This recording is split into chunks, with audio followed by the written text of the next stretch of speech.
right, we're on the air, and this is Friday, January the 4th, our first show of the new year. Um, Actually, on the New Year's Eve show, we ran about 3 hours, but for some reason that have not figured out yet, it got cut short, and it's only 40 minutes long now, although we ran 3 hours, 3.5 hours, about 1 o'clock in the morning. So we had great conversations. Don't know where they went, but just attribute it to another one of those glitches.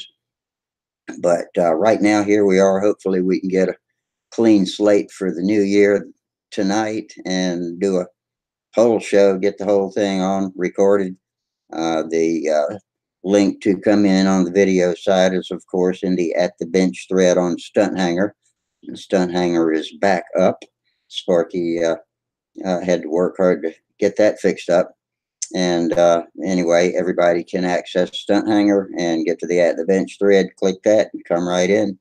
The chat box is up and open, waiting for anybody to drop in that wants to communicate via YouTube. And as you might notice, if you've watched this show before, I've got my camera repositioned. I had it sitting on top of the monitor before. It was a little clip-on Logitech camera, and it always made me look like I was looking down. So now I've got it mounted on a little flexible tripod, and it's lower. I couldn't get it halfway in between, so now I look like I'm looking up and away from you. But either way, I'm trying to make it look like I'm looking at who I'm talking to, but it still looks like I'm daydreaming off into the distance when I talk. Forgive me. We got 4 viewers on the tube already, and I'm looking forward to having some of our video guests drop in. And we're right on time tonight. So, hey, Jack Snavely, first visitor. Good to see you, and thanks to Sparky for the show maintenance. Yes, definitely. Thanks for saying that, Jack. We got 5 viewers out there. One of them I know is you. And so we'll just hang out here and wait for people to come in and entertain us, and we'll try to entertain them as well. And hopefully we can have a good long show that gets fully recorded. Monday night's show did get fully recorded because I checked it Tuesday morning and the whole thing was there. But a little later on, I guess it was Tuesday, Sparky called me on the phone and asked me what happened, and it had been chopped down to 40 minutes. And let's see, here comes Frank. Hang on, Frank, while I let you in. If I can get my buttons to work here, and that should do it. Good evening. Happy New Year. How you doing? I'm doing well. How about yourself? I'm great. I'm really disappointed that we lost so much of Monday's show, because we covered, it took us a while to get going, but we covered a lot of territory with hot rods and motorcycles, and no kidding. And then got back, when Jamie came, we got back to aeromodeling. So had a great show that's all gone. I don't think it can be recovered, but I guess stuff like that happens. So sure. Yeah, do the best we can to make up for it. I had a good couple of weeks. I got about 6 flights in on the new Cardinal. Excellent. Oh man, love flying the Cardinal. How's yours fly? I mean, I couldn't be more pleased with it. I haven't had to do anything except adjust my handle somewhat. Yeah. We're still working on trying to get the right prop to get the right lap speeds, but we're pretty close. Yeah. So you can always tweak the line length a little. How far is it from the speed you want? I'm pretty close. I want to be around 5.2, 5.3. And with the different combinations of props and stuff we've had, we've been under 5, and we've been all the way out to like 5.7, 5.8. That's way too slow. Yeah. Yeah. But yeah, it's pretty close. But weather's not going to cooperate this weekend. Yeah. Yeah. The weather's awful here. It's just raining again. So same here. Well, I did get a bunch of the pictures together for the build. If anybody's actually interested, maybe later on I can show those. Yeah, when the crowd shows up, we can have a show and tell. That'll be great. Yeah. adjust this a little bit Well, here. good. Now, what do you got a LA-46 or what on I the car? do, yeah. I got an LA-46 on it, and actually, it seems to me like the prop that's going to work is I've got a rev up that's actually pitched to 11.5 that I've got pitched to about 11.4. Yeah. And that looks. The last time I flew it, I forgot to put the vent cap on, so it ran a little faster. We couldn't really get a good idea, Yeah. but yeah, we're getting there. I run an APC 12.4 on mine on most planes. Do you? Um, 12.4? yeah, up on 60 feet, and it's probably a little fast, but I kind of usually fly a little fast. I'm uncomfortable flying as slow as some guys like to fly, but I'd like to get used to flying 5 seconds, and maybe when I get back in action, I can work on details like that. When I quit flying, when I had to stop, I was just getting the shapes right and flying a decent looking pattern. And so I've got lots of minor details to work out, and my speed's one of them. I got to find out where I'm really comfortable. Yeah. Yeah. Well, from what I could tell, if you're running a little slower, you get nicer looking squares. That's true. It's just so windy where I fly mostly, and I feel more comfortable in the wind with a little extra punch. Right. I don't blame you. I see that too. You like that I need to comfortable get an feeling of the tug on the anemometer. lines. I want to get one of those little anemometers I can carry around in my flight box and just check and see what the wind really is blowing, because I always guess at it. And I, like most control line flyers, I probably guess a little bit high. Yeah. A lot of times I think I'm out there in a 15-mile-an-hour wind, and it's probably actually 10 or 12. Yeah. Well, it's what I don't like is when it keeps shifting around. You know. Oh yeah, especially if you've got buildings or trees nearby. Yeah, and where we fly, we have like a building with a row of trees. So Yeah, if the wind's coming off of there, then you get all the swirling stuff off the top. yeah. There's not a damn thing you can do to predict what's going to happen there. So usually when you get up to the top of your overheads, that's where you get slapped around. Yeah. That's where I've lost a couple of planes too. I'm bad about turning too early after the intersection in my overhead 8, and when you do that, you turn it sideways right into a broadside into the wind, Oh, and yeah, right. and the lines just coil up at your feet while Got you. nothing. There's no That's a catching it when horrible that feeling. happens. Yeah, and at our age, we can't be running back very fast anymore. I can't run backwards like I used to could. I don't know if you ever noticed, because you hadn't been with us as much as some, but how do you like my new camera position? Yeah, I I noticed it's different. I heard you mentioning that you switched it around from on top of the monitor, but yeah, it looks great. I In didn't fact, like the right fact now that it looks like we're looking straight on at you. We're not oh looking down. good. I always appeared to be looking down, and I didn't like that. And so now it's kind of off to the side, so I'm looking out away from everybody a little bit. Right. More on center though. Yeah, well, I missed that whole Monday night one anyway. I can't normally make Monday nights because I have to get up. But this Monday night, we had a ton of people over that were here until like 2 o'clock in the morning. Yeah. So, but yeah, and I haven't been around since I guess a couple of weeks now. I missed the Friday before that even. Oh, has it been that long, really? Yeah. Now we had one Friday that was just a catastrophe. Part of it was because I had visitors and couldn't do the show, so I just turned the show on and opened it up and let everybody come and go as they pleased. However, I had accidentally clicked to highlight my thumbnail, and so what recorded to YouTube was just blackness because I had my camera off. You Yeah, I in came in here for could that. see each other, but none of the people. that were visiting on YouTube could see anything but black. So Yeah, I caught a little bit of that. I came in there and I saw your announcement, and then I hung around for about a half hour, and nobody else joined. So I thought, well, catch you next time.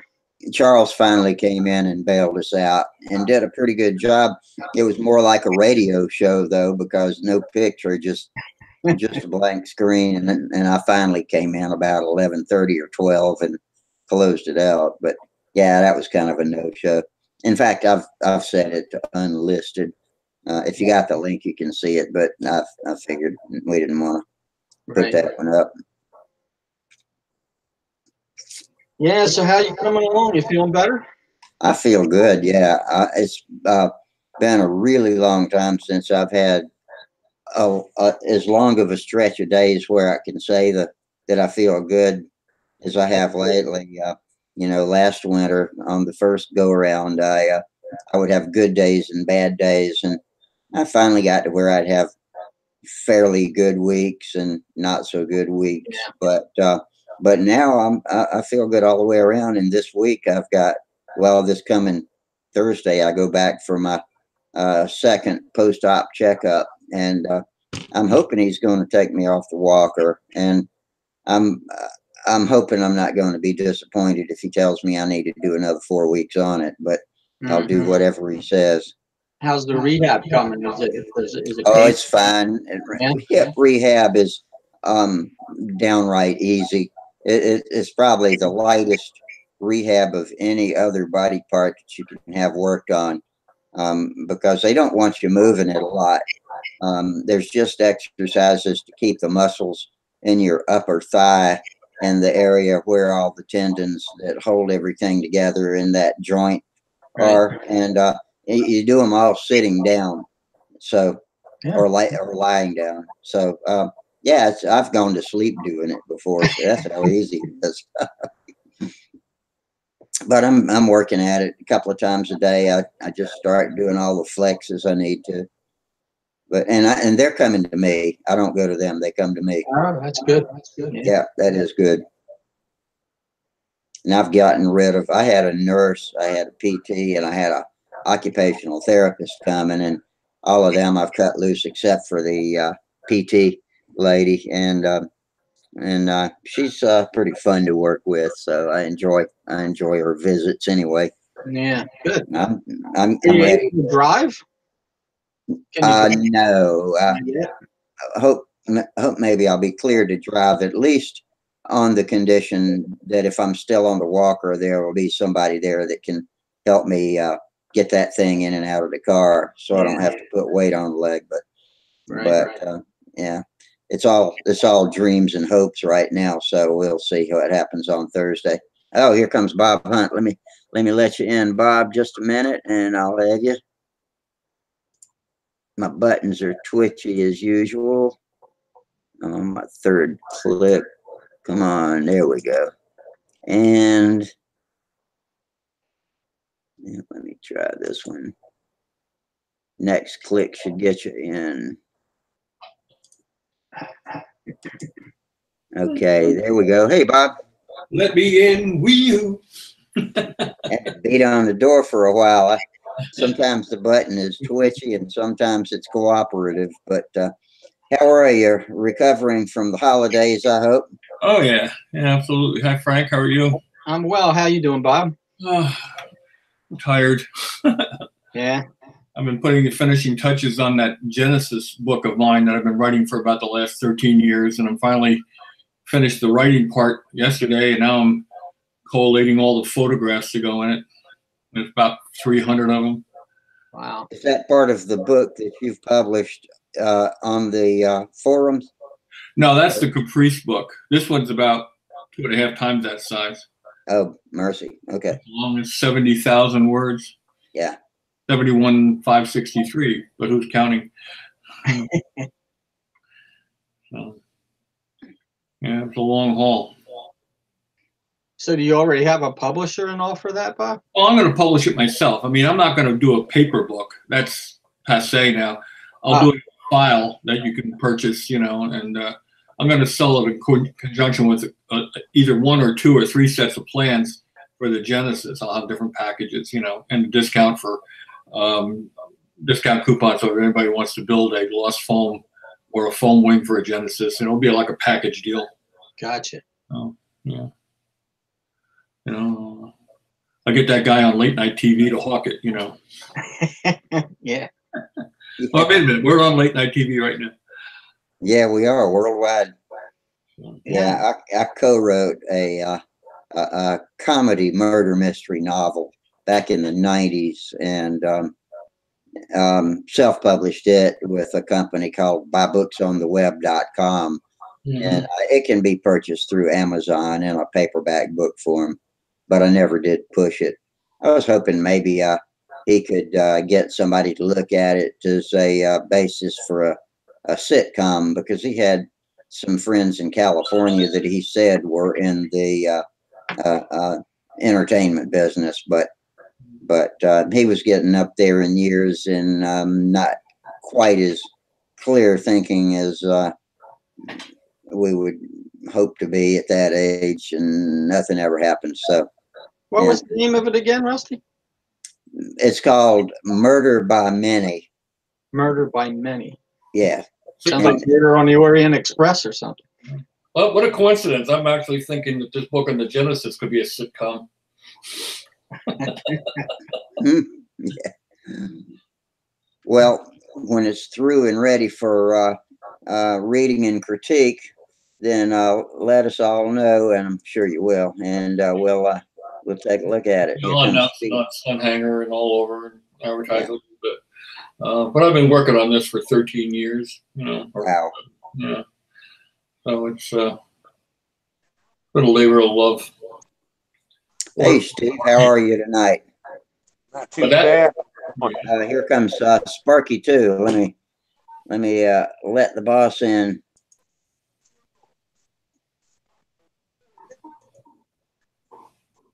Oh, come on. Okay, one more click and I'll have you, Sparky. There we go. That should do the job. There we go. Good evening, Sparky. He's building a lost foam wing. Yeah. I just got done building one myself. Click on you so we can see your wing. That's a nice piece of work. It's we cut this core and sectioned it over John's house, and the reason we did that is it's made for the pocket hinges. Mm-hmm. So I needed the trailing edge to be thicker than what the other core was. Mm-hmm. What do you end up? This wing is all together. Bell crank, wing, flaps. What do they end up weighing normally for you? Well, without the bell crank and without the flaps and the control horns, about 6 1/4 ounces. With the landing gear in, the landing gear system in. Yeah, what I got here with the bell crank, the horn, and the flaps is 12.5 ounces. 12.5. Wow, that's interesting. The wing weighed 5 ounces with nothing in it. Then I added the clips, and it went up to 6 ounces. And then the flaps are only, I mean, all this shit weighs. I mean, I don't know what to do. Wow, that's a lot. Wow.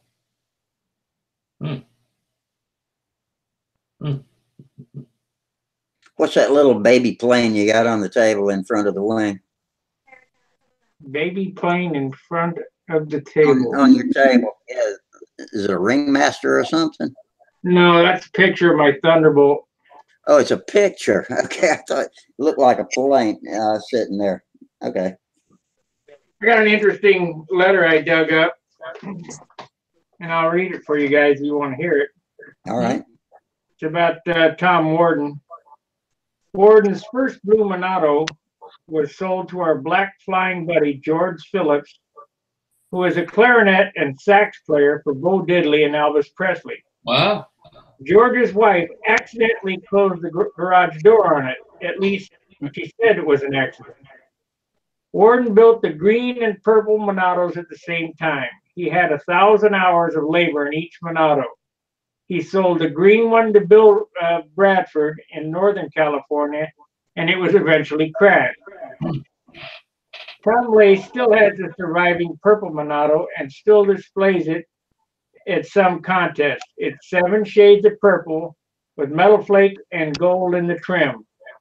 Warden wanted the pilot to look hungover, so he made a paintbrush with one hair in it and painted red blood vessels in the whites of the pilot's eyes, and you can see it through the canopy. Today, the Monado is center stage in Tom Lay's memorabilia, which includes his J.C. Madman Yates autographed by Madman and his Bill Warridge autograph .010 Aries.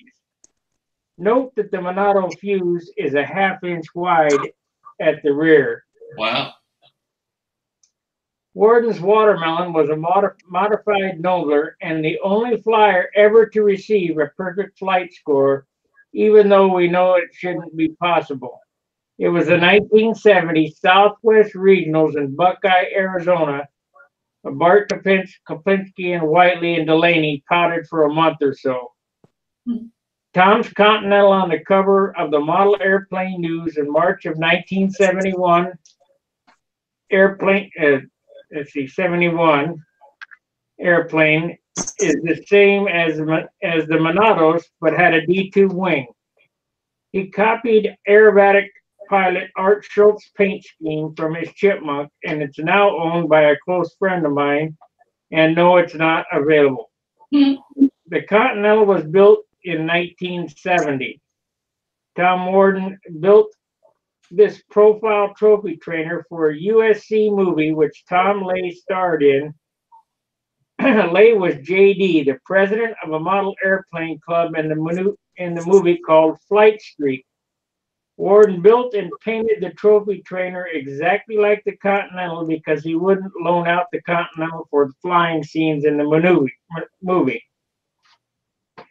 All of the above airplanes were powered by a T&L McCoy 40 engine with the head fin shaved off to clear the very streamlined cowls. Warden ran the McCoy so slow they actually 8-cycled at the bottom of the maneuvers. In the early 70s, Warden and myself were dedicated to the hobby. We're so dedicated to the hobby, we would meet at Whittier Narrows, a control line site, at 6 a.m. while it was still dark, and then we would light a fire in a metal trash can to keep warm until the sun arrived. And then we would start flying. We flew until dark and then rolled our lines in.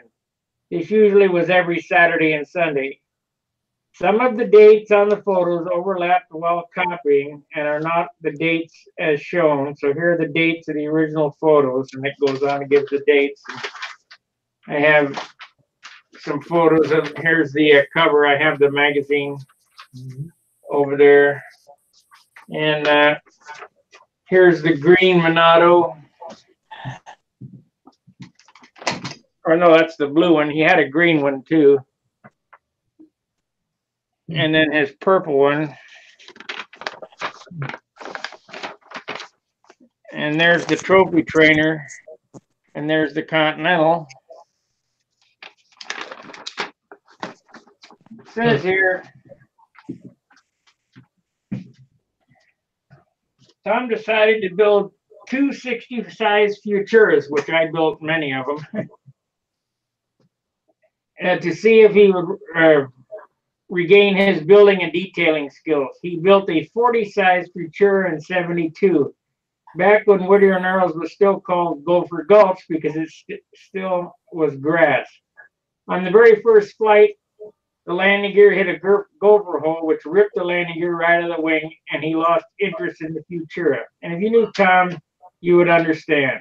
In 1994, Tom Warden's last airplane he built was a PT-19 that was absolutely beautiful. He spent over 200 hours on the cockpit detailing alone. Sadly, Warden died before finishing the ship or flying it. Tom Lay finished the airplane and sold it to Gordon Delaney to raise money for Yolanda Worden. Gordon was Warden's buddy. Ask Gordon about the arm wrestling story sometime. I think the PT-19 is still on display in Gordon and Sandy's entryway in their home. Sometime ask me to explain the dual muffler pressure fittings on the gas tank. This was a final example of Warden's sense of humor. I hope this brings you as much joy as it's brought me in preparing it. Tom Lay. How about that? Here's the pictures of the Futuras.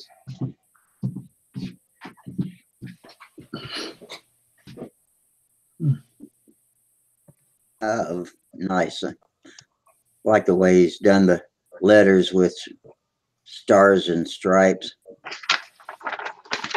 And there's this PT-19. Oh, that's a pretty one.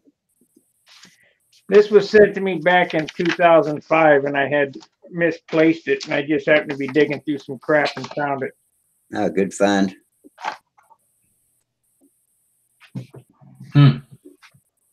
Hey, Bob, how's your Caprice coming? Slow. I've been working on that book. I've been working on trying to finish up that Genesis book I've been writing for the past 13 years. I'm just about done with it. I got, if you look on the floor over here, I don't know if you can see or not, I got tons of pictures that I got to scan in. You see all those pictures down there? Yeah. Got to scan in for the, here's one that brings back memories. I got that picture around here somewhere. That's a pretty famous picture. I was taken in a photographic studio. A friend of mine I went to high school with was a professional photographer, but he was also a classical guitar player in the same classical guitar society with Julian Bream and Andre Segovia. And when Andre Segovia was interviewed for, I think it was Life or Look magazine, he specified that my friend Bruce Parker take the photos, and he took the photos for that interview for Life. I think it was Life magazine. That's pretty cool. Yeah. I don't know if you guys have ever heard me talk about my sorcerer, but I thought, here's a picture that you know who that is, don't you, Bob? Big Art and Yeah. who's the other guy? I don't know. I don't remember. Hold it up closer. Let me see. Click on my photo so you can open it up big. Yeah, I got it. That's Win Paul. Okay. That's way back. Let me see. This was at Fort Benjamin Harris. That's where that contest was. Come on. I ran across some 05 movies from Brodax I'm going to post too. There's the very first Viper I built. Mm-hmm. That's my motorcycle. This was always a racy looking plane. This is Viper 3. Oh, yeah. That was Aerogloss. How many airplanes do you figure you've built, Sparky? God, I don't know. I got pictures of, I don't know, 50 here. Wow. I got no idea. You are prolific. There's another Viper. Here's another Viper. I got You like accidentally build airplanes occasionally? here's my SB11. He just built them so he'll have something to paint. Yeah. Here's another similar one. He builds them just so he can complain about how heavy they are. The next one's going to be lighter. Here's a Viper in bare bones. And they're all light to begin with, so you know. That's my motorcycle. There's a picture of my bike. Bob, look at my bike. Oh yeah. You still have that one, Sparky? Nope. Motorcycle meet. I don't have any motorcycles. Here's a beautiful airplane. It's not mine. This is Joe Reinhardt's Cycle 6. Oh, wow. That thing's beautiful. It's flawless. Oh, here we go. This is my Sorcerer setup with a 32F sideways. Had a lessening pipe in it. The younger me.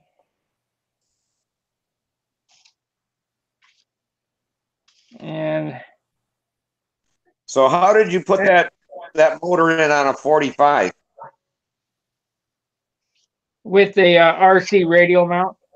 Oh, okay. Did it work fine? Oh yeah, there's a couple of airplanes I built. I usually build airplanes in 2s or 3s because it's just as easy to do 2 or 3 at a time than it is to build one off. Okay, everybody here who believes it's easier to build 3 at one time, raise your hand.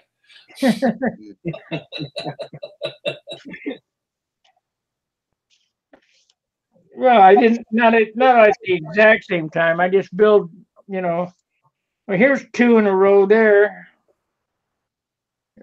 This one down here, you can just see the wing. Here's an airplane I bought from Jimmy Casal.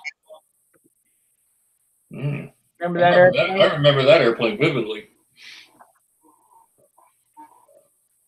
Here's a different Viper that didn't last long. Don't you have a red Viper? Yeah. There's another one. He has one in every color of the rainbow. Okay. I just remember a red one. It's not really red. It's orange. It's painted in Harley Davidson colors. Oh, okay. It's right there hanging on the wall. I got 1 or 2 airplanes. Yeah, I guess you do. I got 5. I got 5 airplanes in Dayton, plus all my combat wings. I got 5 combat wings. Here's a picture for you. That's one of the ones going in the book. This was taken the second round, just before the last round on the last day of the team selections in '77. At that point, I was not on the team, and I was really miffed. I was really nervous. I got that picture too somewhere. That's a famous picture. What's that? That's a famous picture too. I've got that around here somewhere. That's the airplane.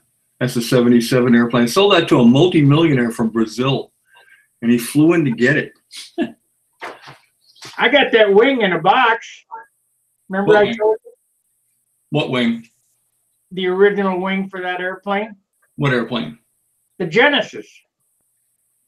For which one? I have to drag the box down, but it's made by the first company before Robin's View. Remember I told you I had that? Oh, yeah? Okay. I mean, Control Specialties? Yeah, I think that's it. Yeah. Oh, okay. Mm-hmm. Let me get it, grab it, and get it now. So, is that 72 airplane, Bob? Is that the one you won the world championship with? 78 airplane was the world champ airplane. Oh, okay. Yeah, it's this one here. I don't know if we can. I'm having a hard time getting this thing to. Oh, Tryon's coming in. Hey, Tryon, hang on just a second while I approve you. That's the world champ. That's in England. Okay, that's cool. And another picture of it. Well, this thing is dusty. It's been up there for years. This is Joe Gieske getting ready to launch for me at the World. Bob's son, Joe. Oh, okay. This is a Genesis. I don't know, 06 or something. I know you Good made evening, Tryon, and also on YouTube, Minnesota Mike and Jeff Rowley joined us. Okay. This wing look familiar, Bob? That goes back a ways. That's before we did rounded leading edges. Right. Does it look familiar? I mean, out of the, what, 25,000 of them that I cut. Now it doesn't look familiar.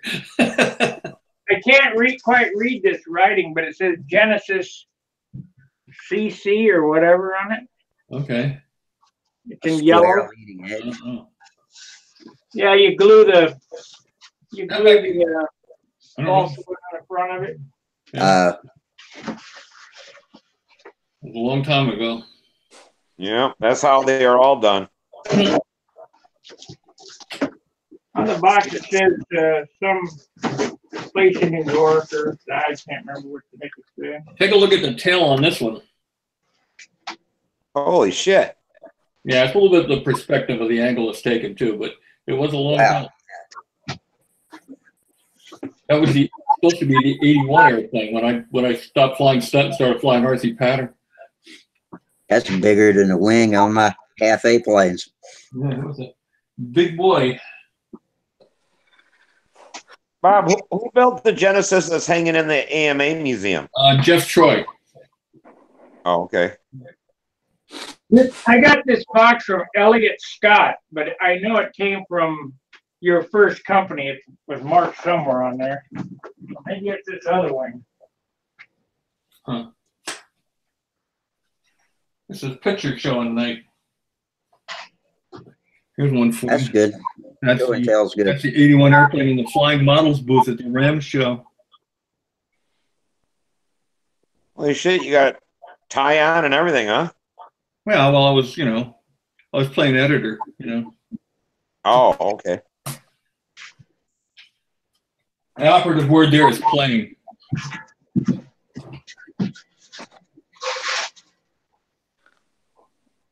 Well, I want to say Happy New Year's to everybody in the stunt community around the world, and tight lines for this year. Yeah, you too, Brian. Same here. Happy New Year, Tryon. Happy New Year, guys. Yeah, I tried to come in on the show before the New Year's Eve. It was kind of odd. I think we had some visitors issue. Was that the black screen show? Yes. Yeah, that was a double screw up. Everybody was there, and that said, well, okay. Then. Well, I couldn't get in at all because it said that Stunthangar. I couldn't even get on Stunthangar or anything. That was last. Sparky still on? Week. I posted the link in the chat box. I'm still here. Yeah, you had some issues with Stunthangar this week? Yeah, we were down for like 4 days. What happened is okay. The deal is when I started this in 2005, I think, we were on a shared server, and it got so full, I got so many files and so much traffic, they ended up making me buy my own server. So we got our own server. This is why it's so expensive to run this show. We got our own server. Now there's so many people on there uploading pictures and everything every day that we filled up one drive. So I had to buy another drive. So I bought the drive and filled it up. And then 4 days ago or 5 days ago, we reached our max. And once the thing reaches the max, it grinds all the processes down to a dead stop. And it can't access the database. So I had to download everything onto my terabyte drive on my computer or my laptop. And then delete a bunch of files, and then have them add another drive, and then load everything back up. So wait a minute, you have top secret stunt pictures on your personal server? Isn't this something you can get in trouble for? Yeah, I do.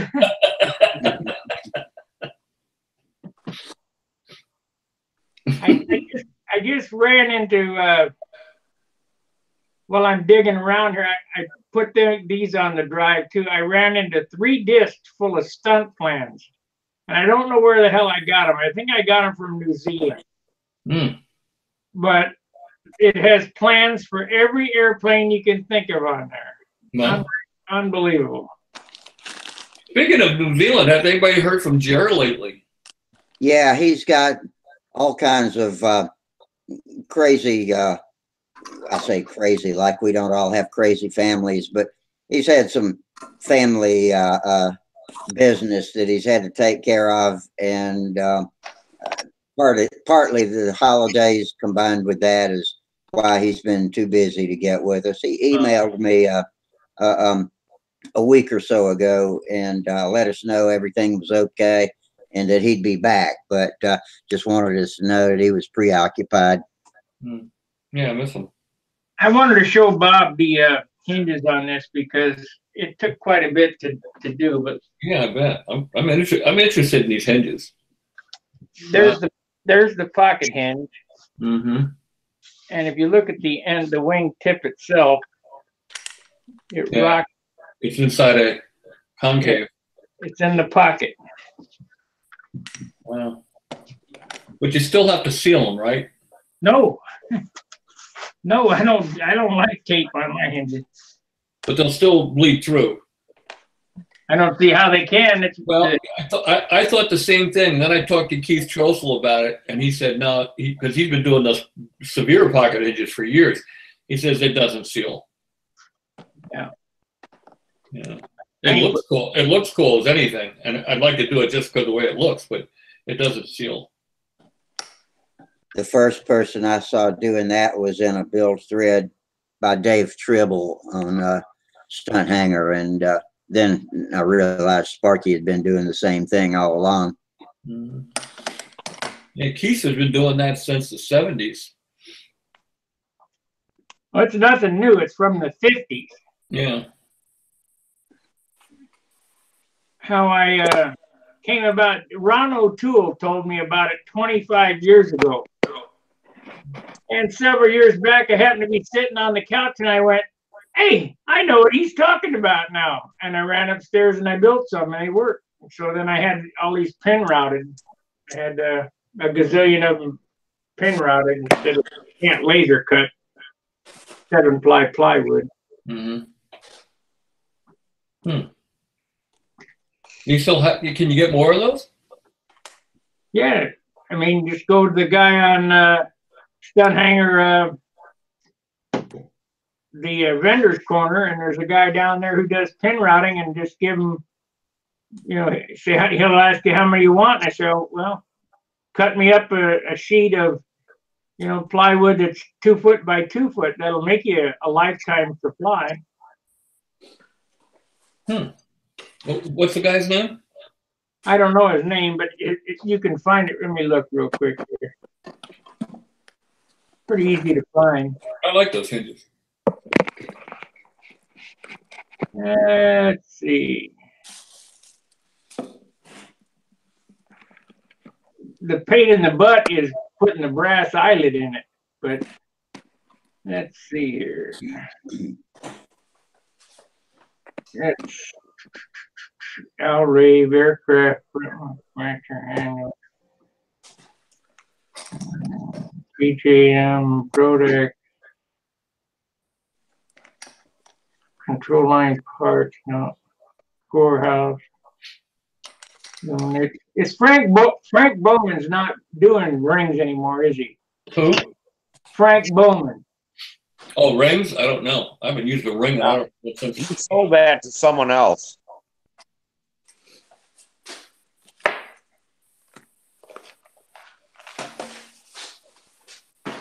I love that article that Les McDonald did, Stiletto 660. You remember that article?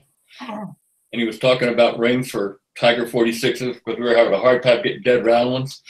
So he would buy like 3 dozen of them. The guy's name is Greg Rod, Southridge CNC. Okay, I'll check that out. Anyway, so Les was saying in the article, he said, what you do is you take a liner and you take a ring and you put it in the liner and you sight it against light so you can't see any light coming through. And you move it down a fraction and you'll sight it again. You move it down a fraction, you sight it again until it goes all the way down and back up without seeing any light through it. He says if you get one that you can't see any light through anywhere along the line, package it up carefully, and send it to me.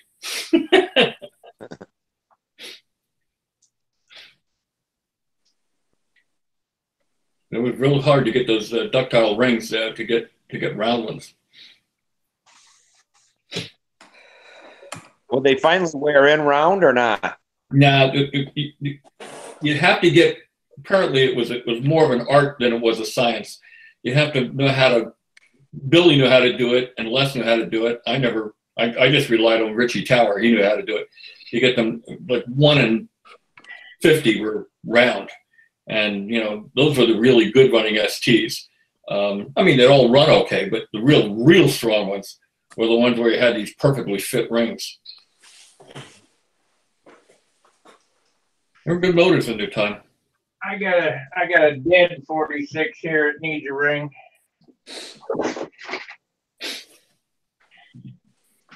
Is it a narrow bypass or a wide bypass case? It's a wide bypass.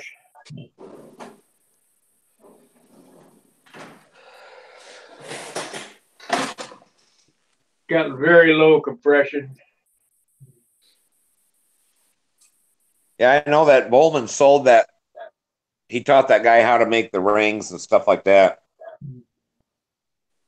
Does anybody remember Vic Garter? Don't know that one. Out in the Midwest.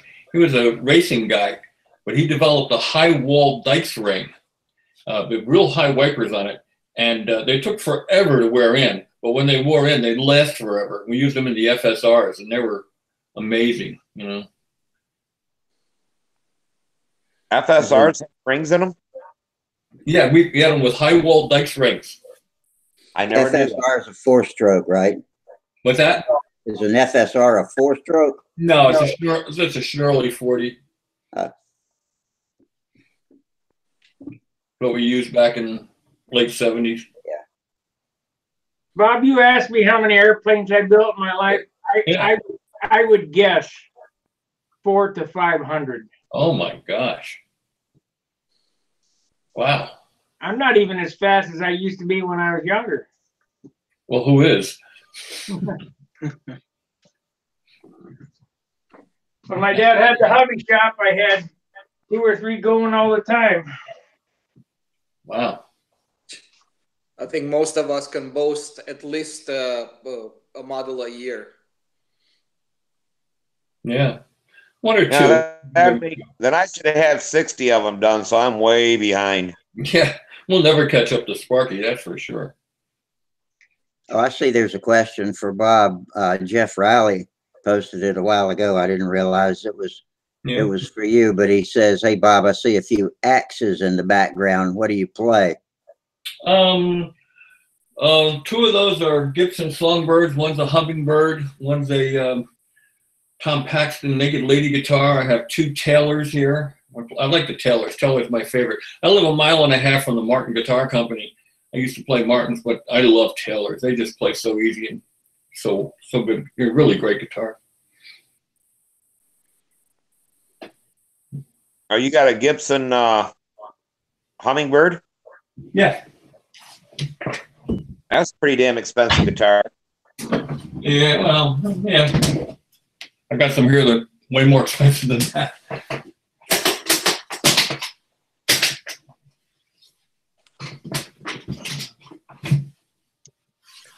Steve, did you ever have the chance to find out what your settings on that Igor Gibson Hummingbird? Oh, wow, that's a beauty. It's flawless. Not a scratch on it. Did you just get that, Bob, or did you?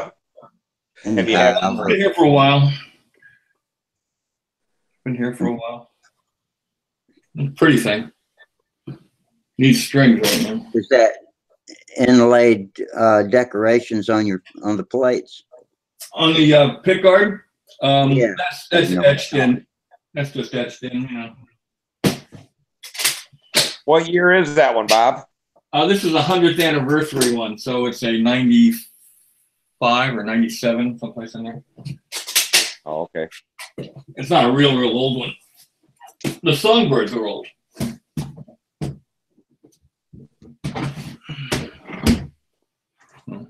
Then the metal guitar on the floor there. This Yeah. is a built by Jeff Traxler, model airplane flyer. This is a lap steel. It's played with a bar and tuned to an open chord. And I traded him. He said, I always wanted to play lap steel. So he said, I'll make you a lap steel and I'll trade you for a Shark 45 wing, built up wing. So I built the wing, I took it to the Nationals, and he brought this in its case, quote unquote, a blue towel. And he opens up the towel and I see this thing, and it's really nice. Did a beautiful job.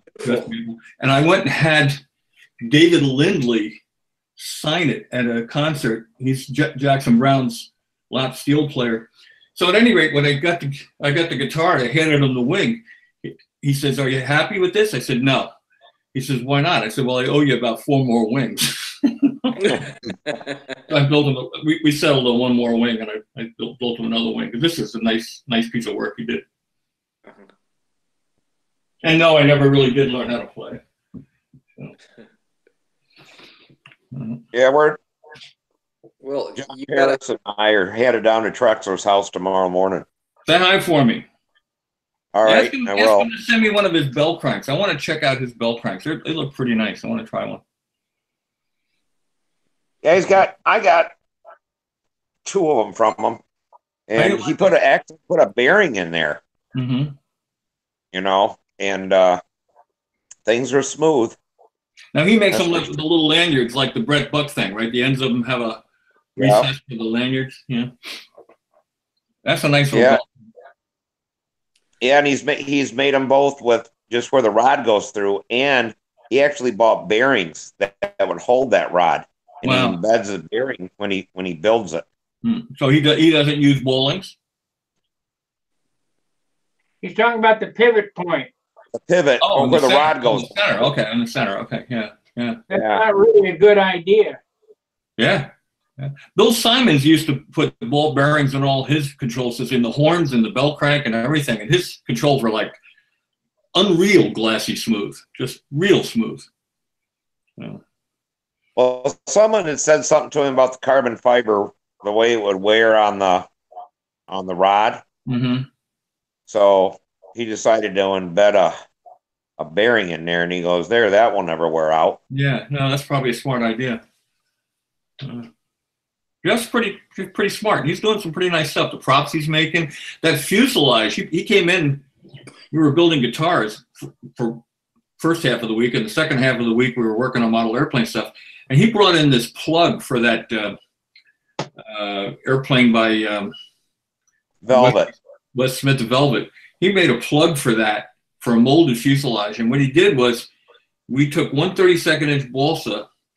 We put saran wrap over the plug, and then we put 1 32nd-inch balsa spiral wrapped, and then we took epoxy, 24-hour epoxy, and we put it on there, and then put another coat of 32nd running the opposite way, and put saran wrap over the whole thing and wrapped it down with a ace bandage. And that made the lightest, stiffest fuselage I've ever seen in my life.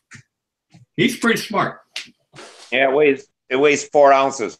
Actually, that's why we're driving there tomorrow, is to pick that plug up, because John Pierce is making a Velvet.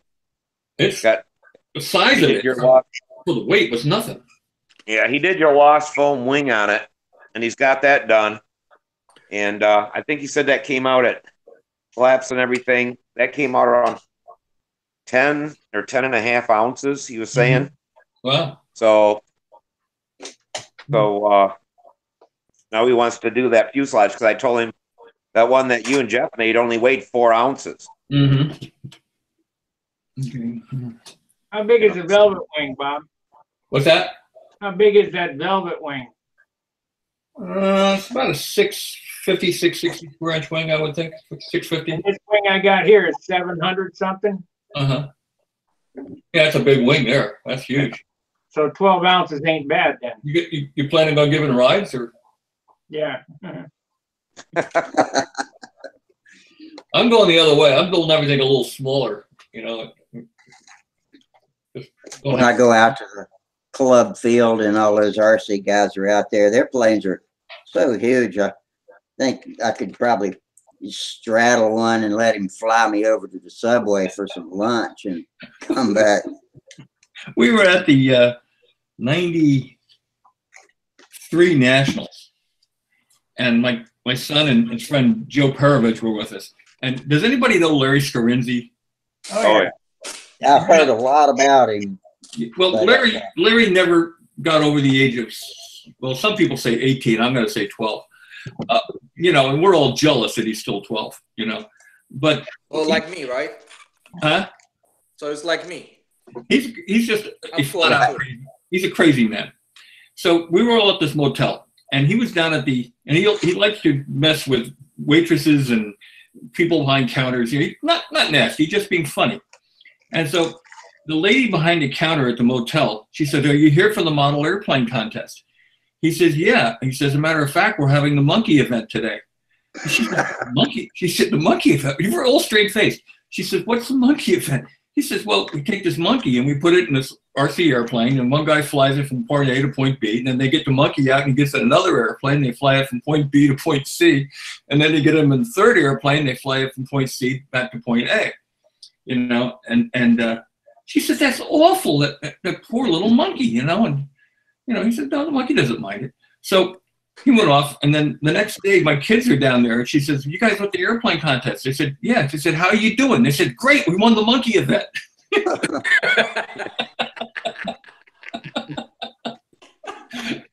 Because they heard Scarinzi talking to her, you know.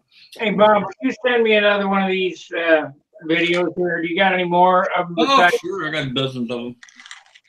Do you have any more on Jap tissue? No, just that's the only one I have on it, you know. I'll send you my my address because I'm in St. Louis now, but I'm headed back to. Yeah, call me tomorrow and just give me the address and I'll send it up to you. Yeah, this one here got a piece that dropped a CA on it and it won't play. You don't get your money back. No, I can't get it off. So I'll send you another one. Stop putting CA on them. Yeah. I'm mixing epoxy on them. yeah, I tried to scrape it off, but it didn't do any good. That was an interesting trip. That's when I first got into the video game. I went around the country on an acquisition tour. I went out to Brodax. Well, see, that was a different trip. But I went to, had to go to AMA for a PADCOM meeting. I was in the PADCOM committee. So it was in the middle of winter. It was a snowstorm. So I went to Jim Lee's house in Topeka, Kansas, in a raging snowstorm. And so that was the year that we watched the Super Bowl, the year that Brett Favre and the Packers won. And then I went from there down to San Antonio, Texas, and I had like worst cold I've ever had. And we did an interview with McMillan, and we went to Tom Morris's house and Randy Smith's house. And this was like an acquisition tour. And one of the people I went to see was Larry Cruz, who is the Dean of Admissions at Oklahoma State University. And we shot that video in his kitchen. We shot that over a 2-day period. So. Is that the one that with the guy who was a free flighter? Yeah, Larry Cruz. He was my at Flying Models. He was my free flight sport columnist. Nice guy. Okay. Yeah. He also flies some control line. He designed a lot of control line airplanes. This is Bob Giskey's Nobler elevator. Wow. Out of his red Nobler. He's even built up the ribs in this stupid thing. Wow. Everything's, I mean, it's, you would think it'd be light, but it's, how much do you think this weighs? I don't know. Right. Analysis. How much? 2 1/4. I took most of the paint off of it. I'm gonna say 2 1/4 to 2 1/2. Yeah. We'll see here. Come on.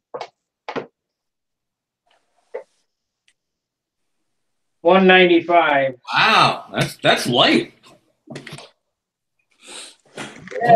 Yeah, get one that light for a big model.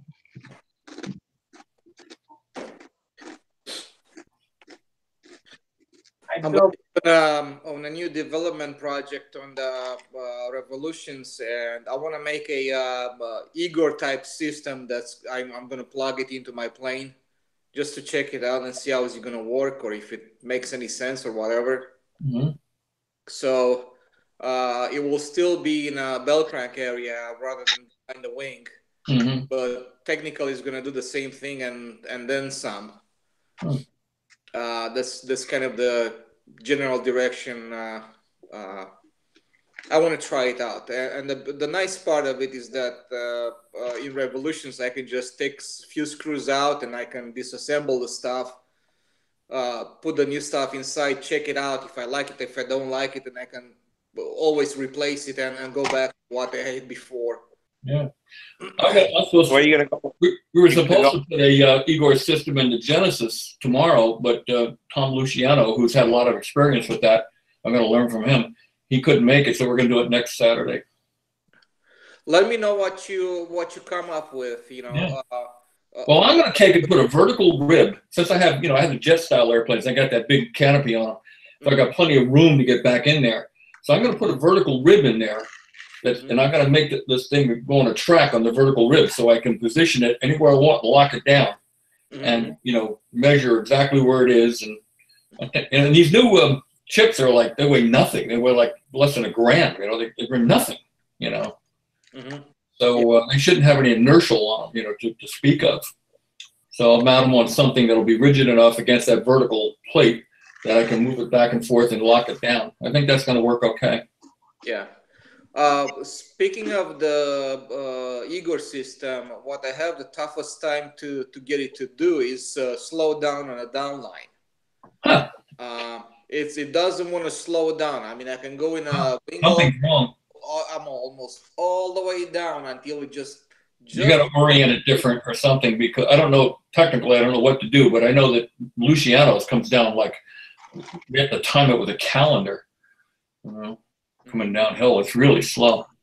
Yeah, I was reading what Igor said. He thought it was the KV of your motor. Yeah. Yeah, but the KV has nothing to do with slowing down. I mean, it's a low KV. It should slow down, long story short. You may have issues with speeding up, but not slowing down. The one that I flew that really impressed me too was that Fioretti system from Brazil. That was the first one I ever flew. It was in one of Joe Daly's airplanes. And you talk about dramatic slowdown coming downhill. I mean, it was like, come on down the hill, It was amazing. It's going to extend a lot of careers. People who were, starting to lose their reflexes, it'll add some years, Yeah. I have one of those. And I might even just try it out and go for it. Yeah, I know that he and Ferretti and Igor have had a little running battle. I want to stay out of that. Yeah. I don't care which one. I mean, Robbie's good friends with Igor, and he's on Facebook with him all the time. My son, so I have a little bit more of accessibility to Igor than I do to Ferretti. So I'll probably end up just using the Igor system. Yeah, I'm using I'm going to use the 1520 Plet. The deciding factor for me was more in the lines of Mark McKinney knew the Igor system because he had that on his plane, and since I put the plane for the first time at the Nats, I didn't have time to mess around with it or try to figure out things that I don't know. Yeah. So just to go with the devil we know, that's why I picked up the Igor system and I threw it in my plane. That being said, since you are saying that the Fioretti is slowing down on the downline, and I also have seen some videos with that system on some other planes, I'm very, very tempted to go in that direction now. Well, I think they both work fine. I just want to go with the Igor system because Luciano has already got it worked out, and why duplicate effort? I'll just let him teach me how to put it in and set it up and forget about it, Yeah, it's not really but you're going to have to do some changes. Stuff out. I want to fly, Yeah. You still have to do some things on them and just speed it up, slow it down, depending on your plane. Yeah, well, you learn it as you go too, So of course, yes. Big deal. Yeah. It's pretty straightforward. It's not hard to learn. So what are you going to get? Igor's motor and stuff and put in your airplane? Me? Oh, Or Doran? Doran. Yeah, in my Revolutions, I have the Igor system right now. But now that you're saying that the Fiorot is working good on a down line and an up line and stuff like that, I'm very, very tempted to switch and just try it out and see what happens. If you have one, why not? I don't see any difference between them really, because then again, I haven't had a whole lot of time on either one of them. But the two that I flew that were working well, they both worked well. I mean, there was no question about it. They're better than anything I've ever flown before. So in that respect. And the other thing too, and I mentioned this the last time I was on here, has anybody tried those lines from Ruslan and Kurenkov? Yeah. Those Ukrainian lines? Yeah. How do you like them? I like them. Yeah, they're amazing, aren't they? I bought the 16,000s first, and those he wrote me back. No, those are the wrong ones. So he sent me the 14s. 14.5s, yeah. Yeah, they work good. Yeah, the way I best described it was, it's like a different hobby. That's how good they are. We tried them on two different airplanes back and forth, and I got to tell you, Luciano had them on his airplane when I got there, but we tried Frankie's new twin on 18s, and then I just had him put on a set of these Ukrainian lines the next 2 days later, and the airplane was great with the 18s on it, and it was phenomenal with these new lines on it. So I think what makes them so good, Bob? What do you think makes them there's low friction. There's only 4 strand, and they have such low friction. It's like flying on solids, but the best solids you've ever flown on in your life, you know? Mm-hmm. Oh, I see. And the 14.5, like you said, the 14,500s, would they qualify for the 15,000s? Yeah, as long as they round up if it's 14.5, it rounds up to 15. Unless somebody is trying to, like Sparky said, unless somebody's trying to use the micrometer like a C-clamp, and squeezing down the lines, you'll be fine. Okay. I've seen a lot of guys do it. Yeah, well, somebody wants to mic my lines, I'm going to make sure that they just touch it and don't go squeezing down on it, Yeah. I was noticing on my plane, it's like if I just fly normal flight and then go inverted immediately without doing loops or something like that, it tracks just fine, right? Mm-hmm. As I put the loops on it and I go inverted, it wants to be all over the place. With these new lines? Now with the Brodeck lines. Oh, well, I don't know about those, but I do know that Tom was having problems getting his airplane to lock after a corner. It wasn't bad, but it was, it was irritating. And he said, "Can you come down and help me trim this thing out?" So I went down there, and it turned out that really he already had it worked out. He just wanted to get me down there. It was like a conspiracy to get me flying again, and it worked. But when I got there, he said, "I got it all worked out." He said, "Here, fly this thing." Well, it went from being what I would think was a low top 20 caliber airplane to being a high top 5 caliber airplane. It didn't do anything wrong.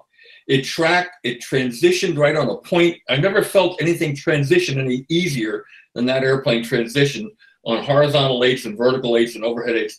It was just like butter, You're talking about going from the inside to outside loops? Yeah, you could transition it on a point. There was no hang up there at all. There was nor you get that little, bulge or, you can't really put it on a point. Like 2 quarters, if you put them together, they touch at one point. The airplane should only be vertical at that one point for a nanosecond in time, not even a nanosecond, and it should be going the other way. And sometimes it's hard to get that exact look. These lines made it almost cheating. Mm-hmm. We can expect to see you at the Nats next year, right? Well, if I can find somebody to take care of my dog. I won't leave my dog in a kennel. And my wife still works, so I can't leave my dog. Bring the dog with you. Yeah, I thought about that, but she's still nuts. Maybe she'll calm down. She's a golden retriever, and she's young, and she's crazy. Yeah. Well, if she's nuts, she'll fit right in with control line people, right? Well, that's true. We're all nuts anyways. Yeah. A nice dog. Actually, Frank McMillan's wife is part of that Motor Mouth gang, out there, and the guy, all the girls from Texas, and they all said that they'd babysit her for me if I came out. And what I probably would do is I'd probably go over to the campgrounds and camp out with Traxler, for the week. So I can't take her to a motel. She's too big. She's like 85 pounds. They won't take dogs over, 20 pounds or something. Yeah, that would, I don't see why that wouldn't work. I mean, emotional support dog. Yeah, there you go. Since we're talking about that, I think I told this story here. Just I don't know if all of you heard it or not. Does anybody know the bronze dog story? No. Nope. I had a bronze, a white with bronze trim Saturn. Well, we go back a ways. I used to paint all my airplanes bronze with white with bronze and red and black trim. I love that trim. By the way. It was me, And Billy Burwich hated it right from the beginning. He doesn't like earth tones. He likes colorful airplanes. So he says, when I got about 5 or 6 of these, he says, "What do you got, a 55-gallon barrel of that crap? I don't want to see any more of this, So once I knew it annoyed him, then I did it just to annoy him. And I've had about 17 or 18 of these things. And the last one I had was the bronze Saturn. And so I called up Billy when we got our first golden retriever in 93. And I said, "Guess what, Billy? I even have a bronze dog." And he says, "Bob, you've had a lot of bronze dogs." Click.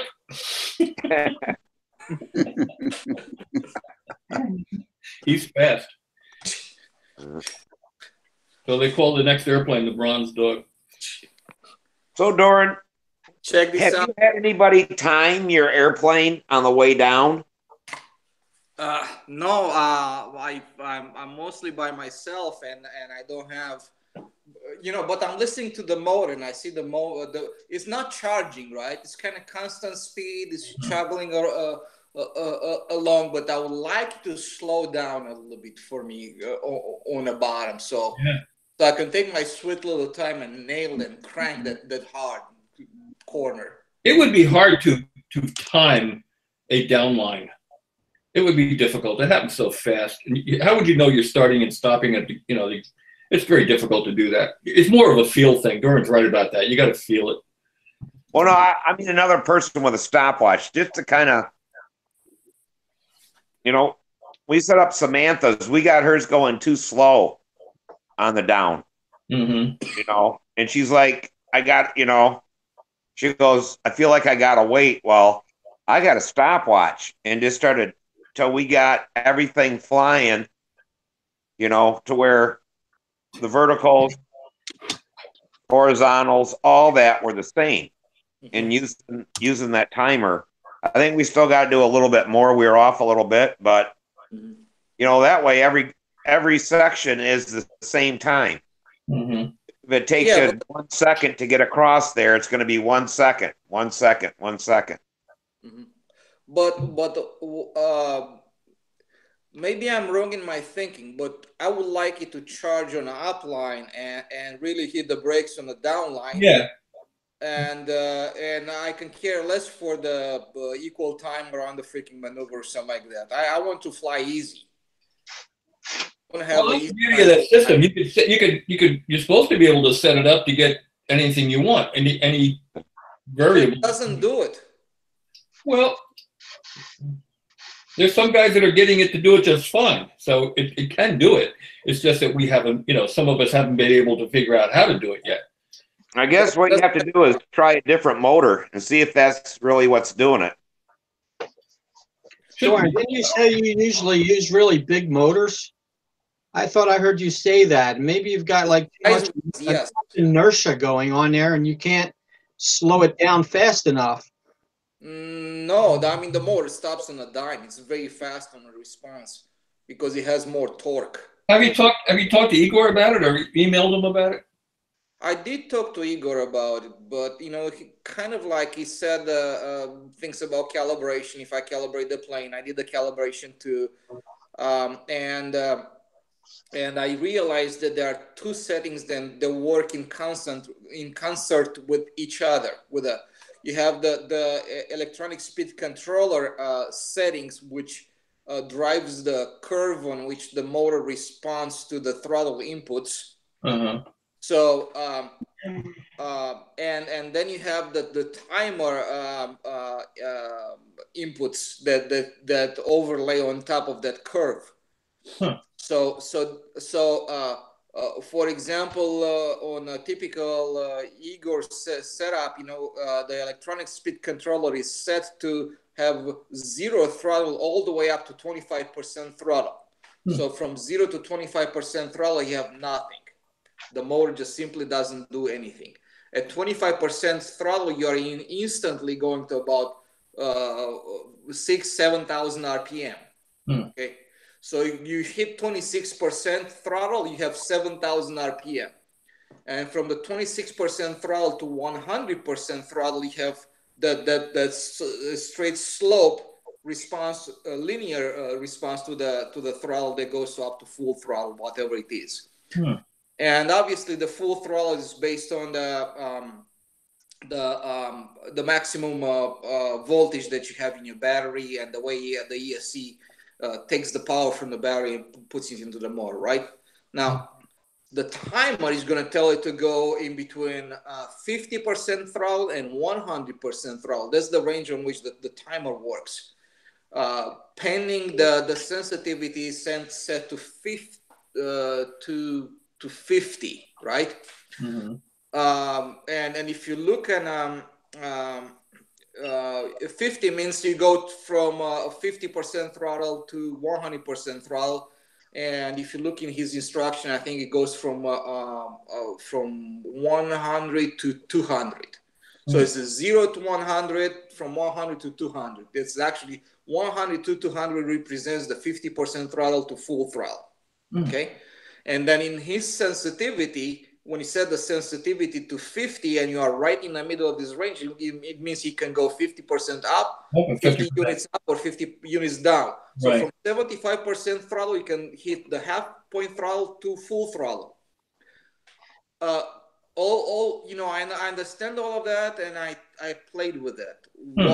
What I don't find is that even though I increase the sensitivity to widen this band of powering up as it goes up and slowing down as it comes down, in reality, when I fly the plane, it's actually not doing much of that at all. It's almost like it's being overridden.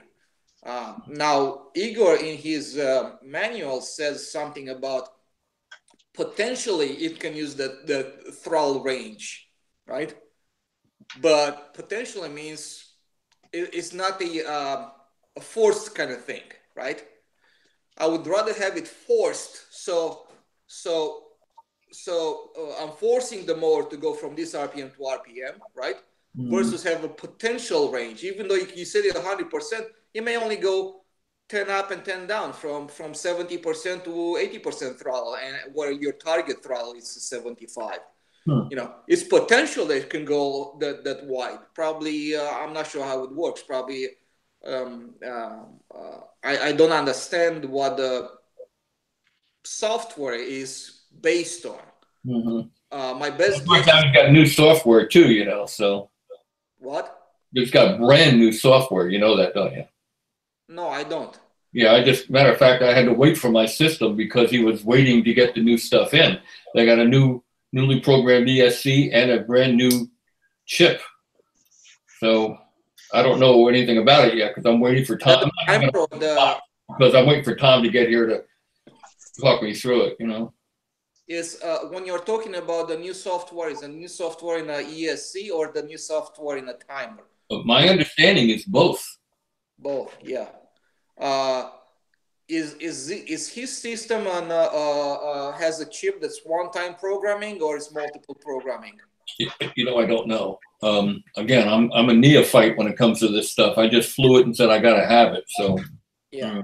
Well, there are certain microchips that are one-time programming, or you can program it several times. Right. Forever, like for example, like a rewritable CD. Yeah, like an Arduino, you can change the firmware and the software to the chip to your heart's desire. There are other than just a one-time programming. Like for example, if you have something in your coffee maker at home, it's probably one-time programming chip because the only programming is one time and does one thing and that's it. Back in 2005, we had chips in there that we had different scripts that would do different things, and we could program it every flight if we wanted to. I had to carry a little, laptop with me overseas and program the thing. And Igor came over before he ever flew electric, and he was asking me questions that reflected that he knew a whole lot more about my system than I did. Yeah, I understand that. So yeah, if Igor's timer, you can change the firmware in it.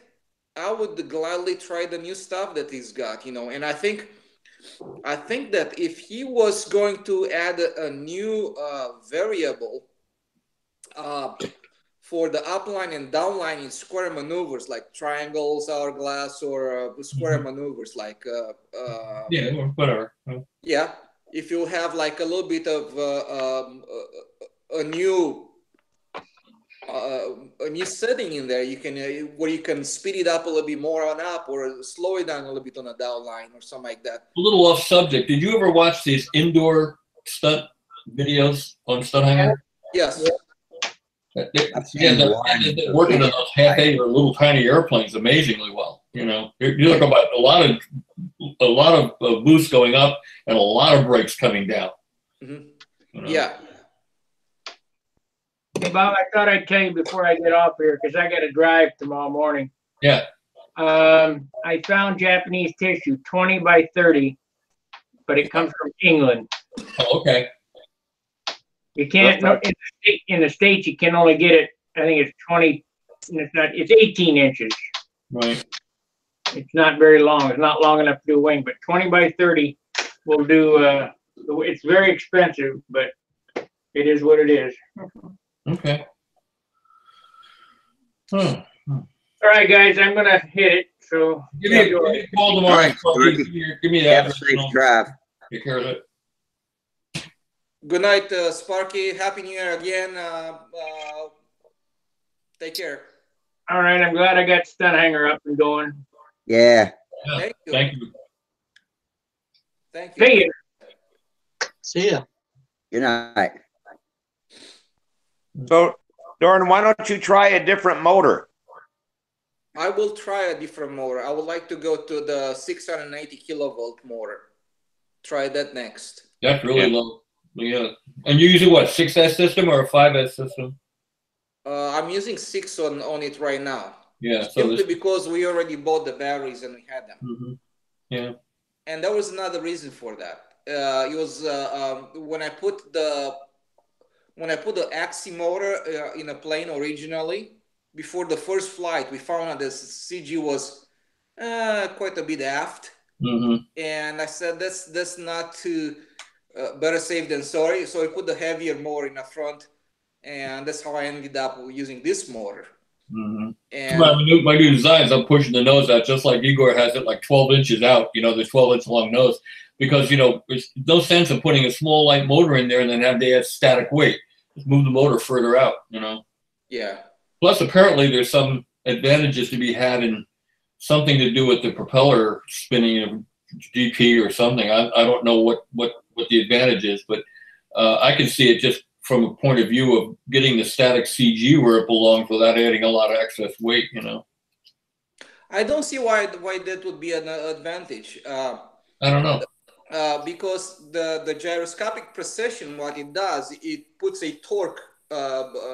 So when you pull up, the plane wants to yaw, right? You would think that a longer moment arm would just exacerbate more of that, right? Yeah, you would think that. But I don't know what it is, but apparently there's some reason why he's doing it other than just for CG.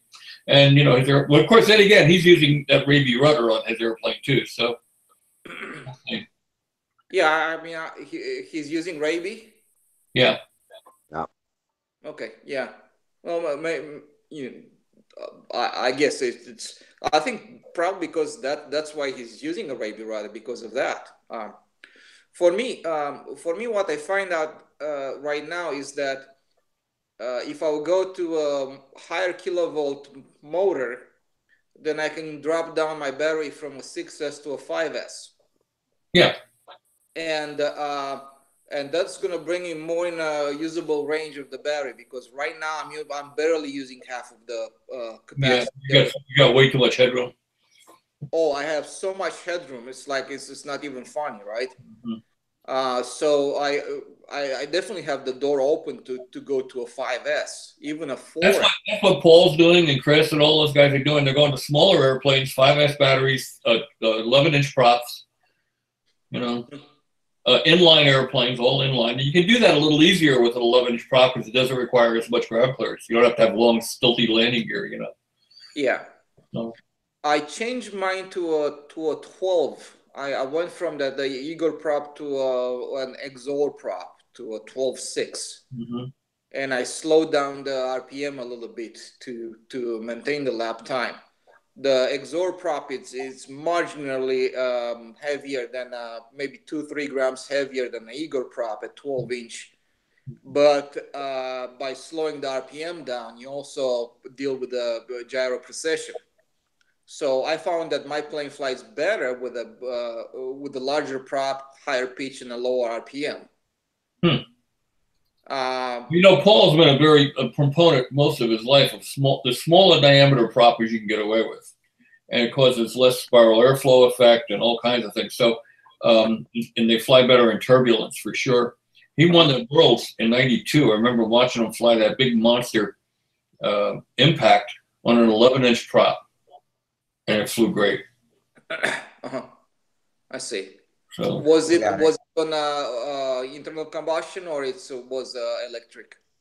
Oh, that was long before electric. Okay, that's in that, yeah, that's something else then. What I find out is that from what I read, from what I know, it's electrics are much happier at lower RPM versus at the high RPM.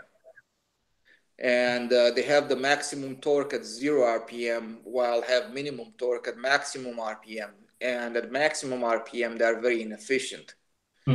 So the way by lowering the RPM on a motor, you actually increase the efficiency of the motor. And you are right. I mean, if you treat a big propeller, a 12-inch prop that spins at the same RPM as the 11-inch prop, and both props have the same weight, you're absolutely right. I mean, but if you go big in diameter, well, there's more to it than that too, Doran. And this is something most people don't even consider, and I think it's one of the main things. I think it's even more important than GP or gyroscopic precision or anything, or any of those things, is spiral airflow. Okay.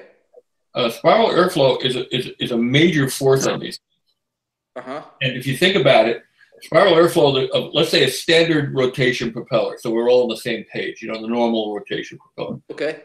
You know, the blast of the air is up on the bottom of the inside wing, down on the top of the outside wing, around the fuselage, up on the bottom of the inside stabilizer, down on the top of the outside stabilizer. But moreover, it's hitting the vertical fin on the left side, and there's more area on that vertical fin above the vertical CG. So and of course, you know, if you're hitting that back there that far, you have a weather vane because you have your CG very far forward. You got this big, you know, thing down there catching the wind, the vertical fin. So not only is it giving you a left yaw, it's giving you a right roll. It's trying to push the airplane to the right and yaw it to the left. Okay. And a lot of people are mistaking that force for something else. And I think the smaller, and the reason I think Paul's onto something is the smaller diameter propeller has a smaller cone of spiral airflow. Okay. All right, I can see that. You kind of open up a new thought trend that I see in the RC patterns. And what they do, they start to add all kind of aerodynamic devices to stabilize that airflow over the horizontal and the rudder area to make it. Why aren't we doing that, by the way? What? Why aren't we doing that? Good question, because I saw somebody opening a that very subject on the on the Stunthangar, as he was kind of getting beat to death because it was a new idea. I mean, I'm like, about the canalizer. Yeah, and yeah. I'm not sure the canalizer is going to help us, but you know who Chip Hyde is, right? No. He's a very famous radio control world champ, national champ, RC pattern flyer. Okay. And he decided, he's won the worlds in helicopters and RC pattern and pylon. He decided he wanted to win the world championships in control line stunt too. So he started flying control line stunt like a madman. And he was calling me up like 3 times a day, every day for weeks. And he was bouncing ideas off me at the rate of like 20 per phone call. And I mean, they're all radical ideas that I'd never heard of before. And all made a lot of sense to me for something to try, you know. But the thing is, you couldn't pin this guy down to doing any experimenting. He just wanted to come up with ideas. He wanted somebody else to do the actual work, you know. And then when he realized that he got through advanced and he got to the expert, he realized there were some people who could actually fly in control line, and he lost interest because he knew he was never going to get where he wanted to go.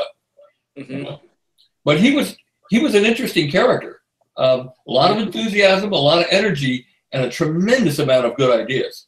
And a lot of them had to do with these doodads and add-ons and area things that I think we should take an airplane and start trying some of this stuff.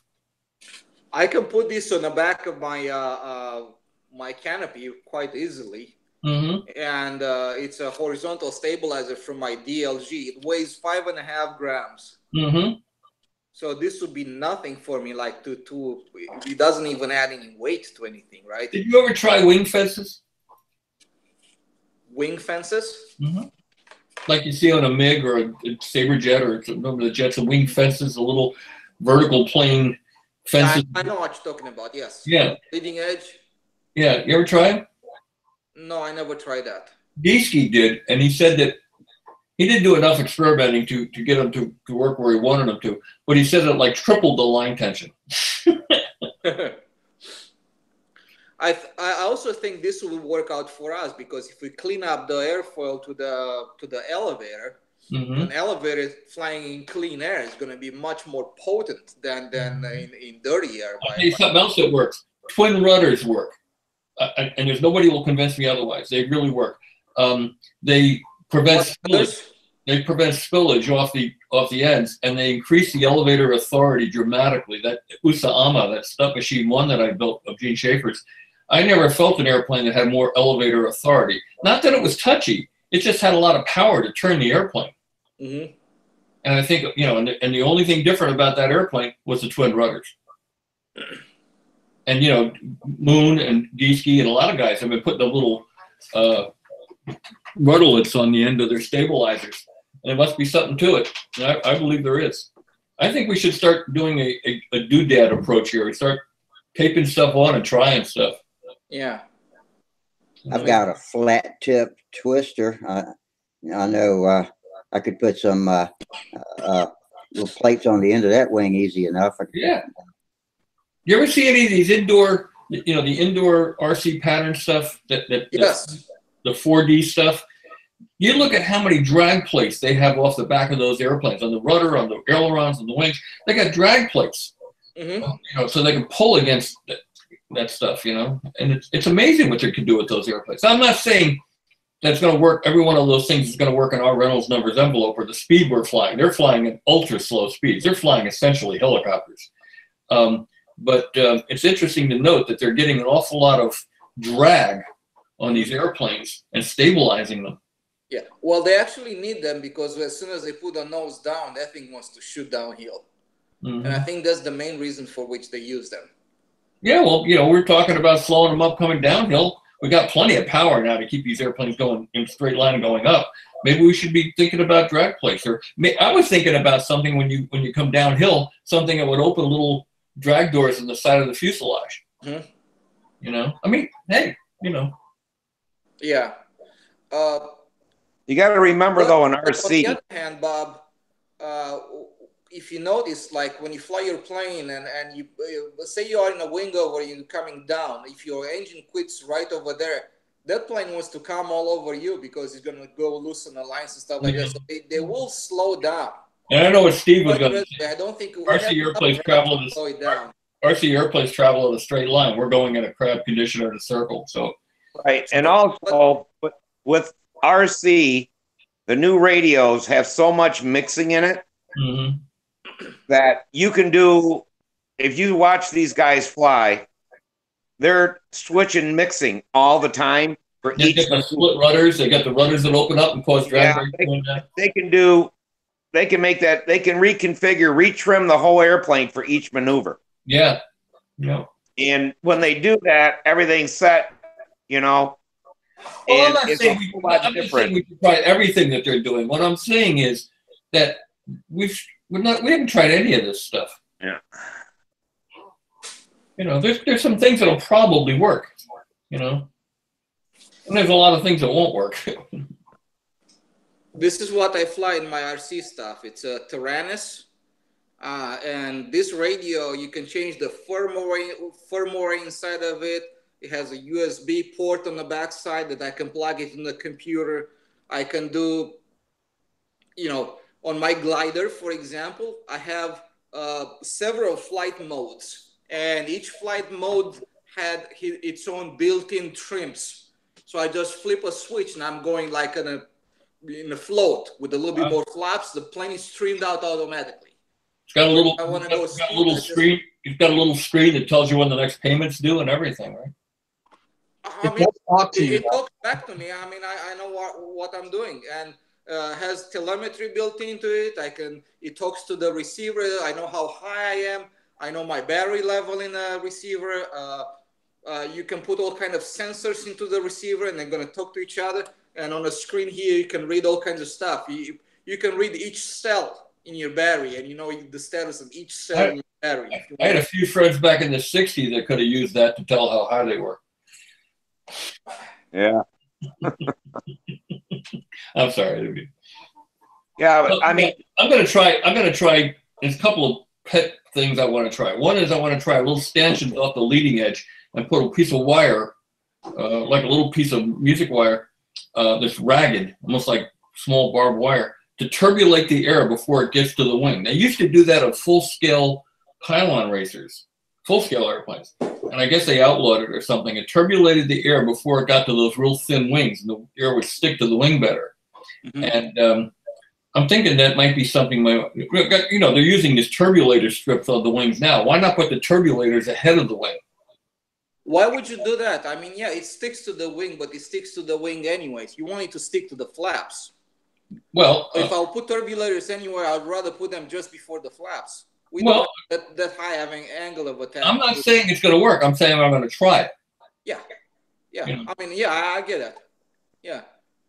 But I think if you look at turbulators, turbulators are very, very effective when you have a high flaps deflection, right?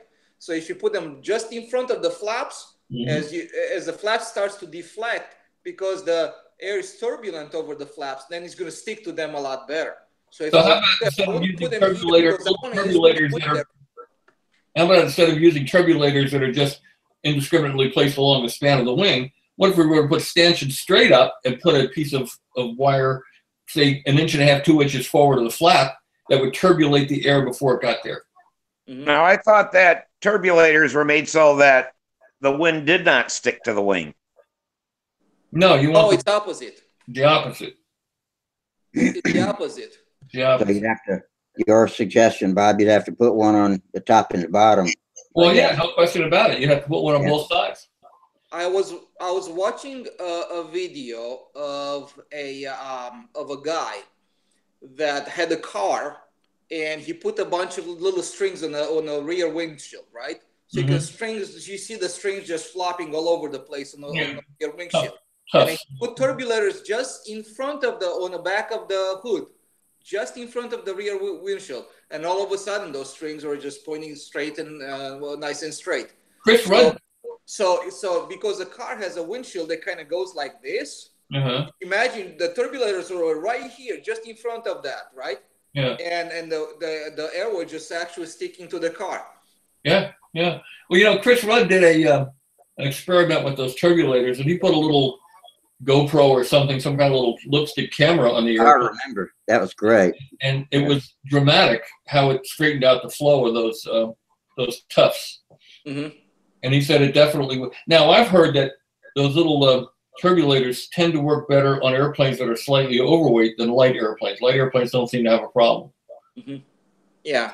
I don't know. I haven't tried any of this stuff, so it's just a million things I'd like to try. You know. The one thing I'm really curious and I would really love to try is this is to put this guy behind the canopy. Mm-hmm. Well, try it. On top of the canopy to clean up the air to the elevator. Mm-hmm. Hey, I'm all in for putting fences on the side of on the tips of my twister wings. So I'll submit a report on how that works. Yeah. So we all put one of these ideas, and each one also did an experiment and came back and reported on it. That would be cool.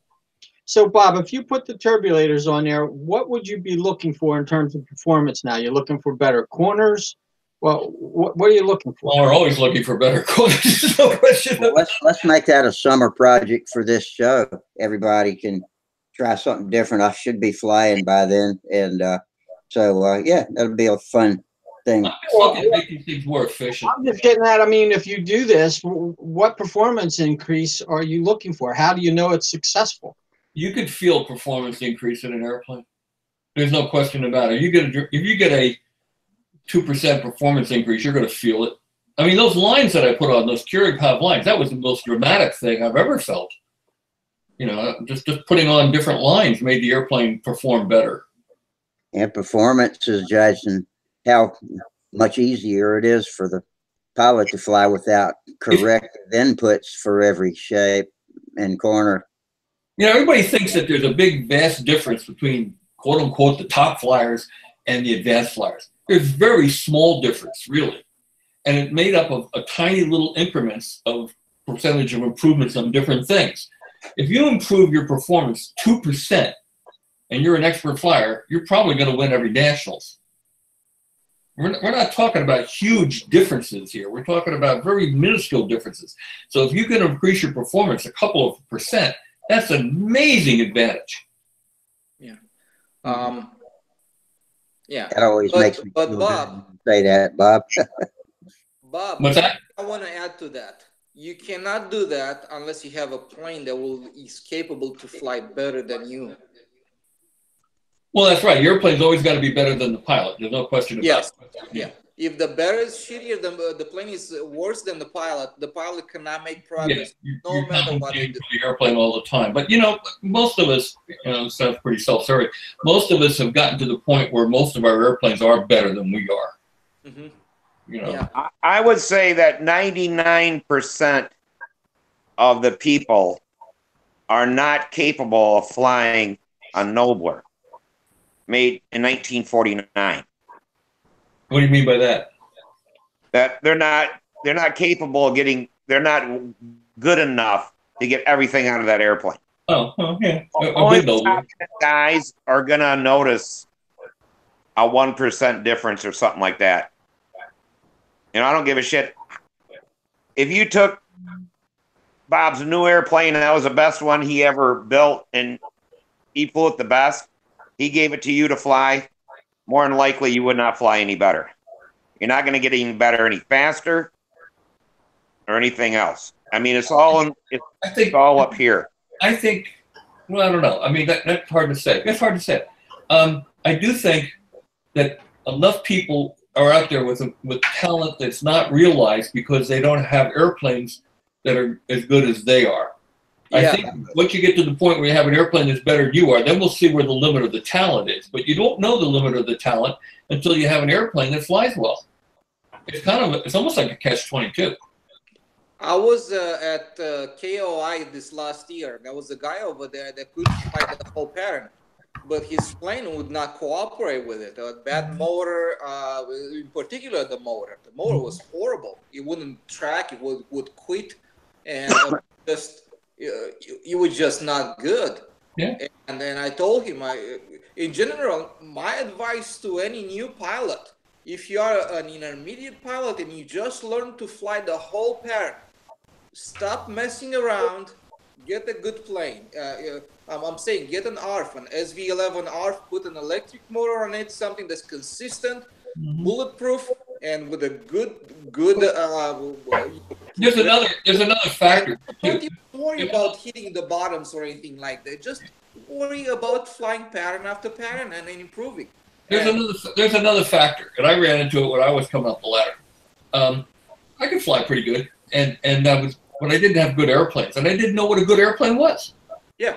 And Billy Simons, my mentor, once I got to the point where he realized I wasn't going to crash my own airplane, he said, "Here, kid, fly my airplane." Well, he had a 39-ounce Nobler with a Fox in it, and this is back in the 60s, and 64, 65, someplace in there. And I took that thing off, and it was like the skies parted, the clouds parted, rays of light down, angels sang. It can be this good? I couldn't believe how, and my flying instantly improved dramatically. Now, I've had airplanes that are so much better than that one over the years, but that was the first really good flying airplane. I didn't even know what I was shooting at until I saw that airplane. I felt the flying airplane. Exactly that. Now, but it's not for people who can't fly well, because Brett Buck could take his Skyray, and he could kick 99% of everybody's asses. Probably not Bob, but anyone else on here. He kicked their ass all day long. I don't give a shit how much you practice with what plane. He's going to kick your ass with that Skyray. Well, there is a component of talent. I mean, right.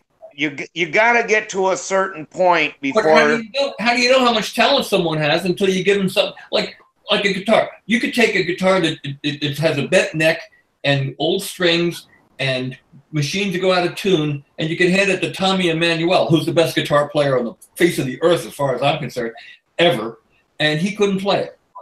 And if he was constrained with that from the time he was a kid, he never would have become what he is today. Well, it's the same thing holds true here. If you don't have the equipment or the tool that will go out and do it properly, how can you do it properly?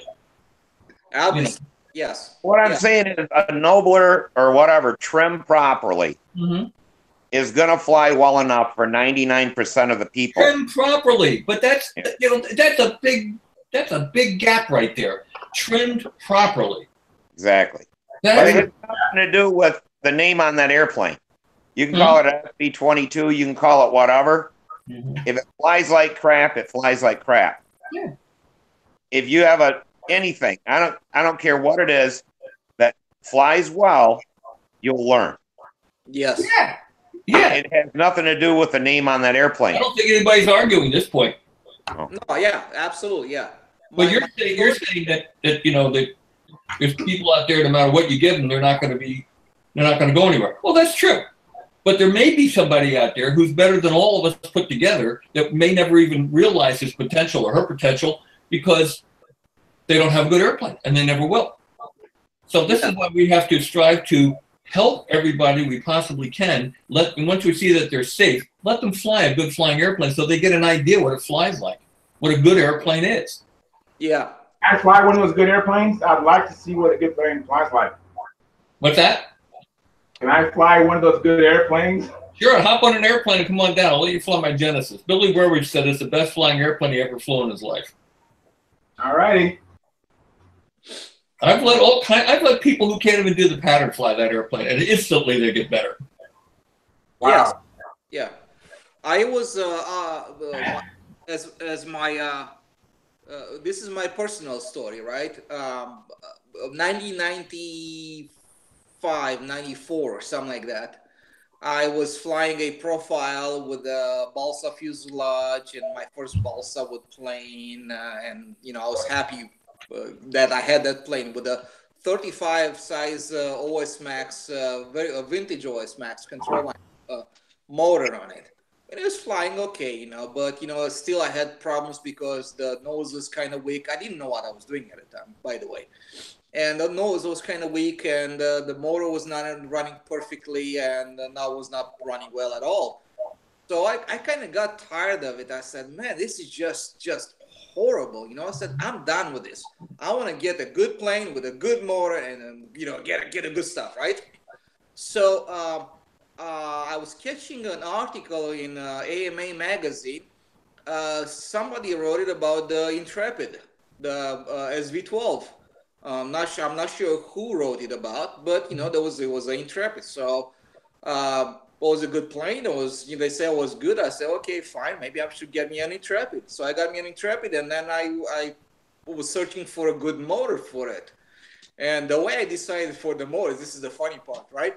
I'm looking at who was using what at the National. So it was Fitzgerald, was I think, I'm pretty sure Bob was there at the time, Wendy Warnowski, and all the good stuff, right?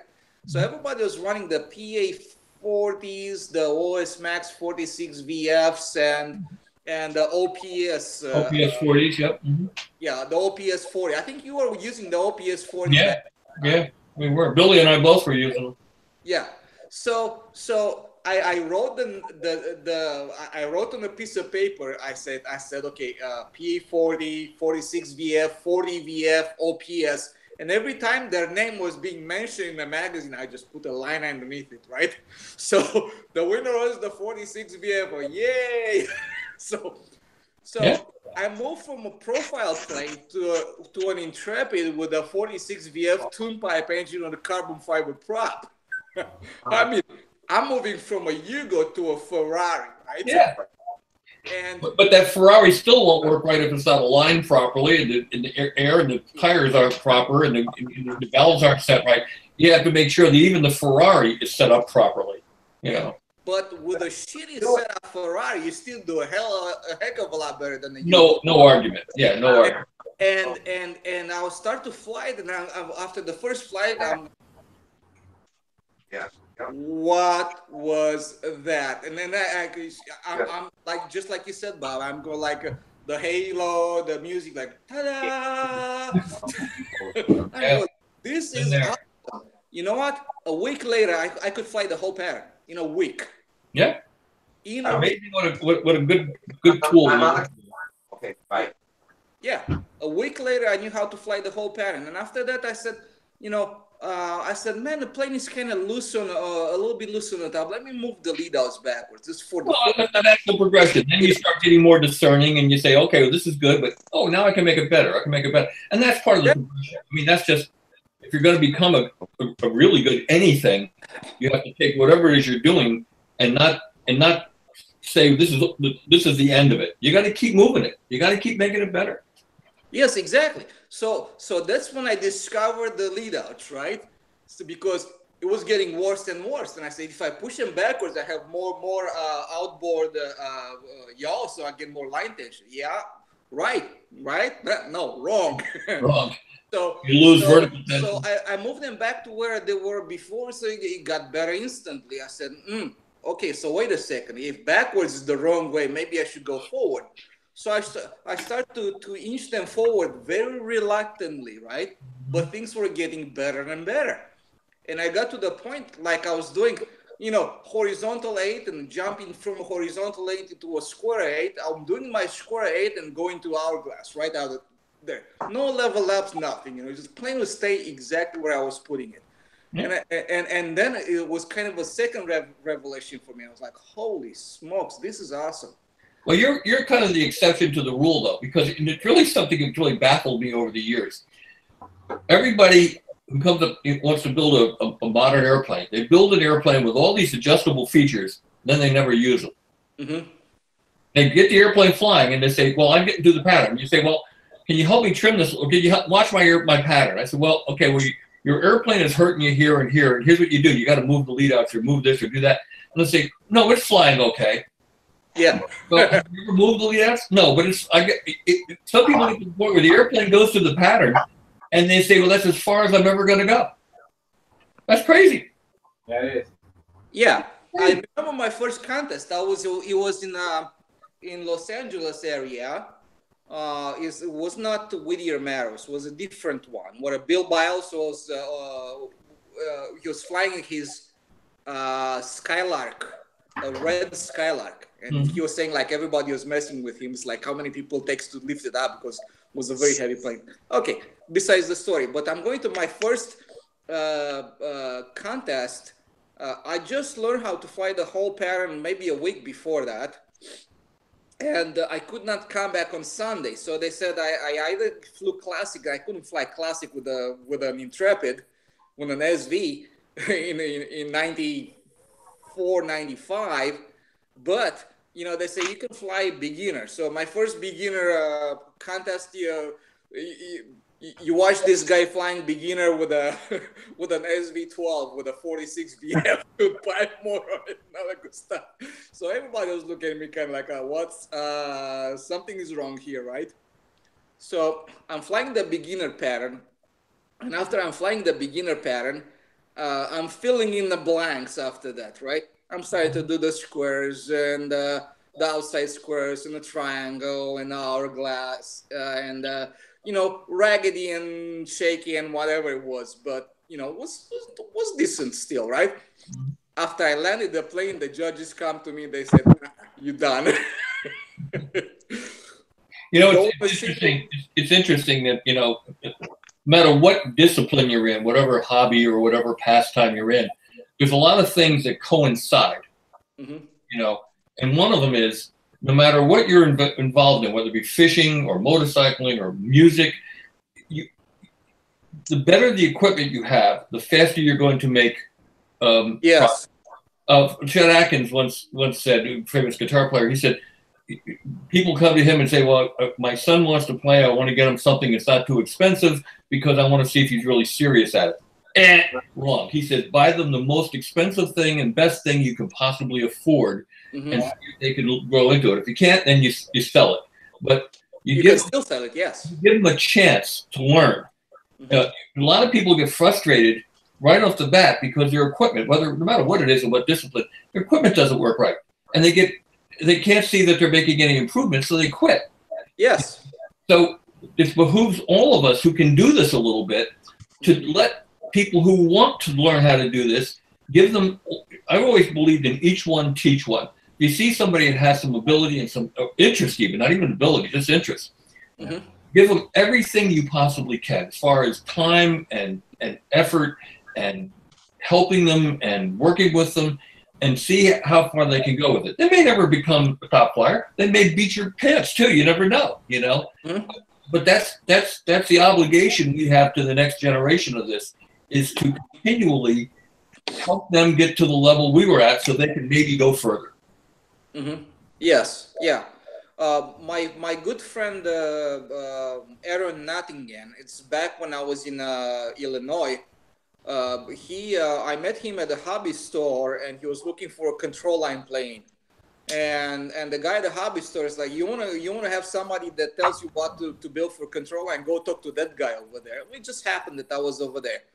So he was looking at I don't know, I was a profile Mustang or something like that. So I said, no, you build this one, and I gave him the Cardinal, the Brodak Cardinal profile, 40 size, and I think it was a 40 size OSFP motor that I recommend for him.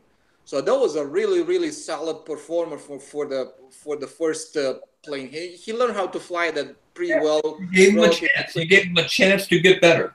Exactly. But a lot of times you're going to find people will spend a lot of money on something that's wrong. They won't have any help, and they get frustrated and they quit. So how many people have we lost from this hobby because they didn't get enough help from people who, if they just take a little time and go over and say, look, here, let's get you flying. And when they do get flying well, you say, okay, now you're not going to crash. Here, fly this. Give them an airplane that really flies. You'll hook them for life. I know Simon's hooked me for life on that one flight. I have 3 words for that, Bob. Cocks, plastic, airplanes. Yeah. I know. I think they killed more people's interest in this hobby, in this kind of flying than anything else. No argument there. Yeah, absolutely. I have a strong disdain for cocks for that reason. Now that's what got Samantha flying. That's what got me flying. That's what got my brother flying. It was Cox plastic models. But I think it's different. I think the guys who let's start with a Cox and end up flying a nice plane, they're different than the average person. Average person would do a figure 9 and go fly RC and never come back to control line. Yeah. Conversely, if you find someone who can take one of those little Cox airplanes and fly it really well, whew, boy, that's going to be somebody that's going to be a real good flyer. Yeah, exactly. You have to be a real good flyer to fly one of those. You know, people don't realize, and you fly sailplanes for a while. I did a lot of sailplane flying, 2-meter high start things. You learn how to fly on the wing rather than relying on the motor. And when you start learning how to fly on the wing, then you start learning how to fly powered airplanes better too. Oh, you're a lot better. I'm watching some guys that fly drones after they're very good glider pilots. Mm-hmm. And you can see the lines they take and how smooth they are. It's they just flow through that. You know, it's none of that. I made that mistake when I was just first trying to learn how to fly a loop, and I didn't have anybody. I was always a lone half-A flyer, and couldn't do it. Always figure 9, so I kept adding more power, faster, and I kept still figure 9, and I'm only just busting them into more pieces. If I had understood how to use the wing, as Bob says, and fly it through the loop, not just yank and hope. You know, a lot of people. Well, everybody, you new flyers, they rely so much on the elevator control. They say, well, yeah, if the airplane's not doing where you want to, give it more control. No, you give it less control. You know, yank and hope. You know, close your eyes and hope it falls, and you know it's predictable. So again, you know, learning how to fly something with less power, a very weak engine, learn how to fly the maneuvers on a slow airplane or a very weak engine. You'll find out that you learn how to really fly the airplane, you know. So when you do have power, you're going to get even better yet, you know. So, it's interesting stuff. Yeah. So to finish the story with Aaron is his second plane after the Cardinal was an SV-12. Yeah. And we put a 4-cycle motor, a Saito 70 or something like that. And the reason for that was that they were pretty bulletproof and pretty consistent for the time, and relatively easy to set up and have them up. I get a lot of people calling me every week. I get dozens of phone calls, and I take every one of them, and I try to, you know, help people as much as I possibly can. I'm sure we all do. But the one thing that I keep hearing from people is, what airplane should I buy? What design should I fly? And I keep telling them, fly the airplane that you like. They're all pretty close to each other. It's not the design. It's not unless it's something really off the wall, you know, so much different than everything else that it's crazy. Most of the airplanes we're flying, if you overlaid the plans at the same size wingspan, they'd all be within about 3% of each other. They're very close. Yes. It's not the design of the airplane that's important. It's the execution of how you build it, how you trim it. And I keep coming back to those 5 factors that Billy and I kind of hammered out during those trips out to Tucson that we took, those 9 trips out there. Half the time we were working out better harmonies for Jackson Browne songs and Grateful Dead songs, and the other half of the time we were talking about stunt. And the one thing we worked out was the 5 attributes that every airplane has to have in order to be a real stunt ship. And if any one of them is missing, it's just a caricature of an airplane. It's not a real airplane. Mm-hmm. And they are in no particular order, because if one's missing, the other 4 don't matter. Airplane has to be built light. And I don't mean feather light necessarily, but light enough that it won't stall in corners and things like that, you know. Yeah. When they say high 11 ounces per square foot wing area or so. It has to be built dead accurate, especially the stabilizer. It can't have any down incidence in it, negative incidence. Got to be accurate. The airplane has to be rigid, because if the airplane is accurate on your workbench, but not accurate under load, it's not accurate. It's got to maintain its accuracy while it's being affected by turbulence and wind and everything else. So it's got to be light, accurate, rigid. And then the 4th component is a consistent, reliable, repeatable, tunable, understandable by the owner, powerful enough to do the job power system. And I don't care if it's glow, electric, steam, nuclear, or two chipmunks on a turntable spinning the prop. It has those attributes. And the fifth thing is a robust, fully adjustable control system that allows you to both adjust the neutraling of the elevators and the flaps to each other, and also the elevator flap ratio. Mm-hmm. All of those factors are in any one of the bazillion different, designs out there that are so similar to each other. It's going to be a good airplane. If any one of those is missing, it's not. Yeah. Yeah. I think I have all of those in my plane. Most of us do. Yeah. That's why I say it doesn't matter really about the airplane. Yeah. It's not the design. Frank, you guys doing okay over there? Yeah, we're doing great. Sorry about that, guys. We've been kind of dominating. That's okay. I just That's figured okay. I enjoy it. One time at the Grand American, I beat 5,000 some guys shooting a shotgun. My shotgun cost $1,200. People there had $40,000-$50,000 shotguns. Did them no good because they weren't accurate. They didn't practice. And the big thing is here, concentration and not getting mentally tired. That's like when I raced go-karts. Guys were real good on 16-lap races, but go to a 50-lap race and keep that concentration for 50 laps. And, they may beat me in a 12-lap race, 16-lap race, whatever. But when we got going 50 laps, I'd lap them because they couldn't keep. It was up here. They couldn't keep the concentration to do it over and over and not make a mistake. Not 12 times. They can't make a mistake 50 times now. And you look at NASCAR race car guys and all that kind of shit. They all drive the same cars. Well, how can one guy in the same team be 30th and the other guy be first? They got the same cars. They got the same thing.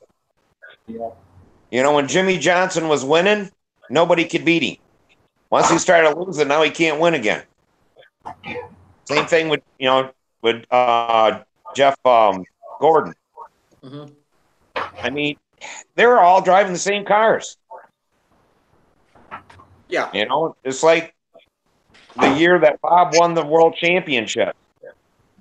It was probably the best concentration and preparation and everything he ever did. Absolutely. And I never again put that much effort in, and I never again won a big one. So it was my own stupid fault. But you're absolutely right. More repetition and more focus. It has to do up here. And, if you're confident, you'll do better. If you're not, confident, you won't. There's an old saying. You can get very far with little talent and a lot of effort. You can get very far with a lot of talent and a little effort. But you can go all the way with a lot of talent and a lot of effort. Exactly. I like that. But I tell you, you're going to have the cleanest vector in California pretty soon. Yeah. I mean, Thank you, when you won the world championship, Bob, I mean, the effort you had to put out. Most people can't do it one time, and some people, maybe you can only get that out of yourself one time in your life. Yeah, well, yeah. Peaking. I mean, what you're saying, the harder you work, the luckier you get. Luck is where preparation meets opportunity. And if you can bring all those forces to bear at exactly the right moment in time, then you're going to win. And the guys who do it more consistently than others are the guys who win more consistently than others. So there's no argument there. There's no animosity about it either. If they work harder, they win more. But God bless them. Good on them. That was like Samantha that one time. She got beat in beginner by a guy with a piped SV11. Wow. And she's like, well, look at the airplane he's got, stuff like that, There's no rule against him having it, so, Right. And I told her, I said, if you flew better, you'd beat him. Your plane will do everything. Or if her daddy would just buy her the better stuff, Right. Yeah, the chip skate. Once she beat him, he never beat her again. Yeah. With that pipe motor and with her Oriental. Yep.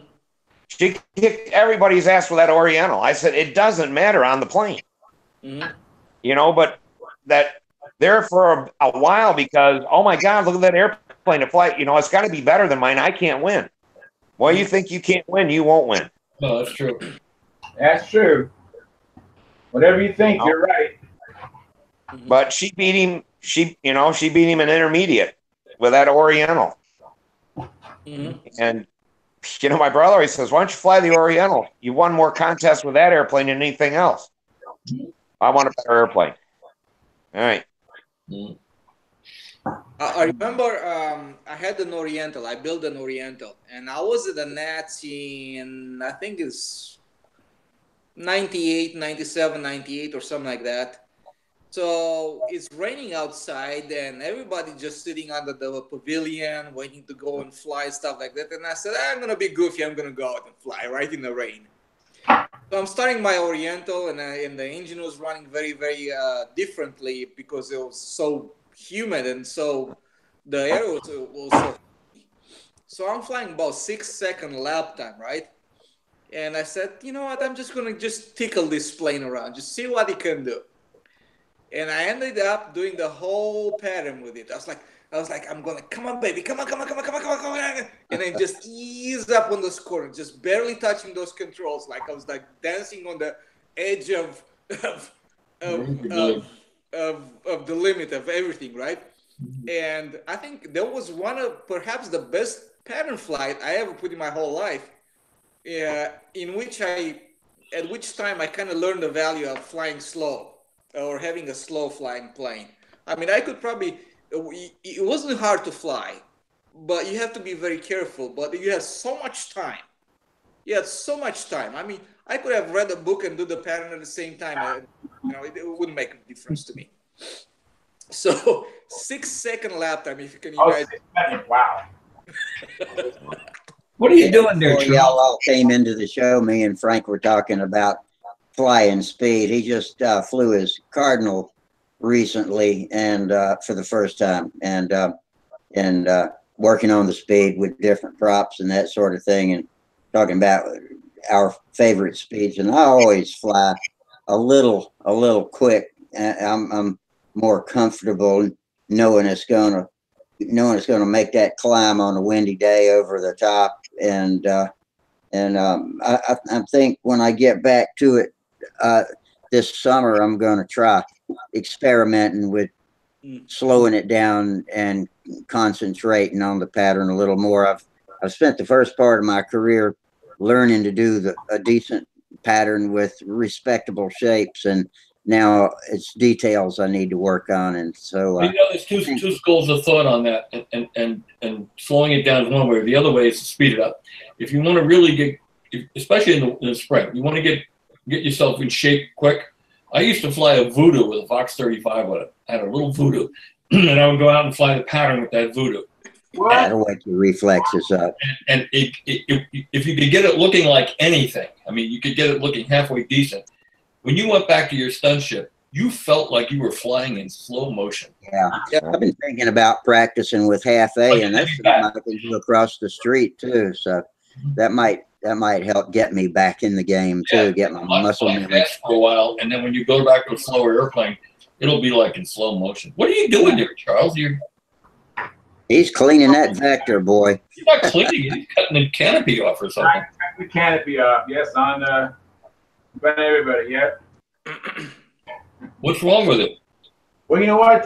We had a conversation. I don't know if you remember, Bob, but I was telling you how this plane and my Strega also, the commonality between my Strega and this Vector is they're both arched, right? Yeah. And so when you get it, you really can't see the bell crank where it's at. It's hard. You can kind of peek at it, but when you build a plane, you know, you have the center section off. You can see everything. Sure.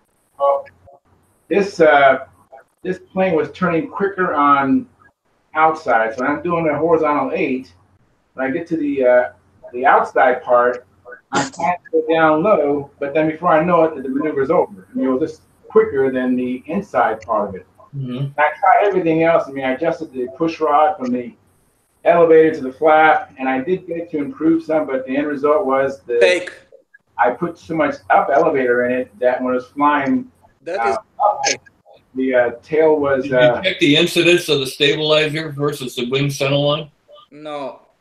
I think it's the wrong place to do it, Bob. You leave your flaps and your elevator in neutral position.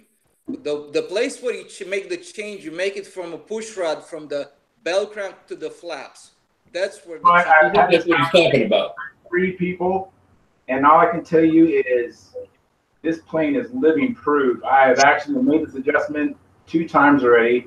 It's gotten better and better and better. Matter of fact, today I was flying with Dave Sabon, and he commented that this plane is flying so good, Charlie, because that's a good flying plane. But before he wasn't saying that. I mean, it flies dramatically better.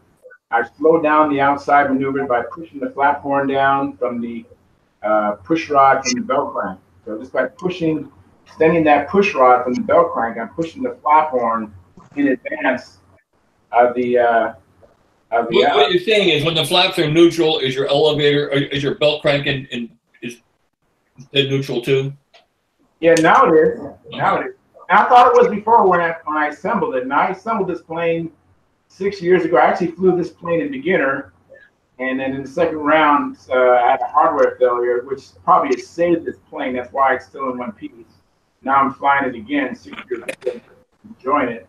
But anyways, by lengthening that push rod, it slowed down the outsides, and I got it almost exactly the same.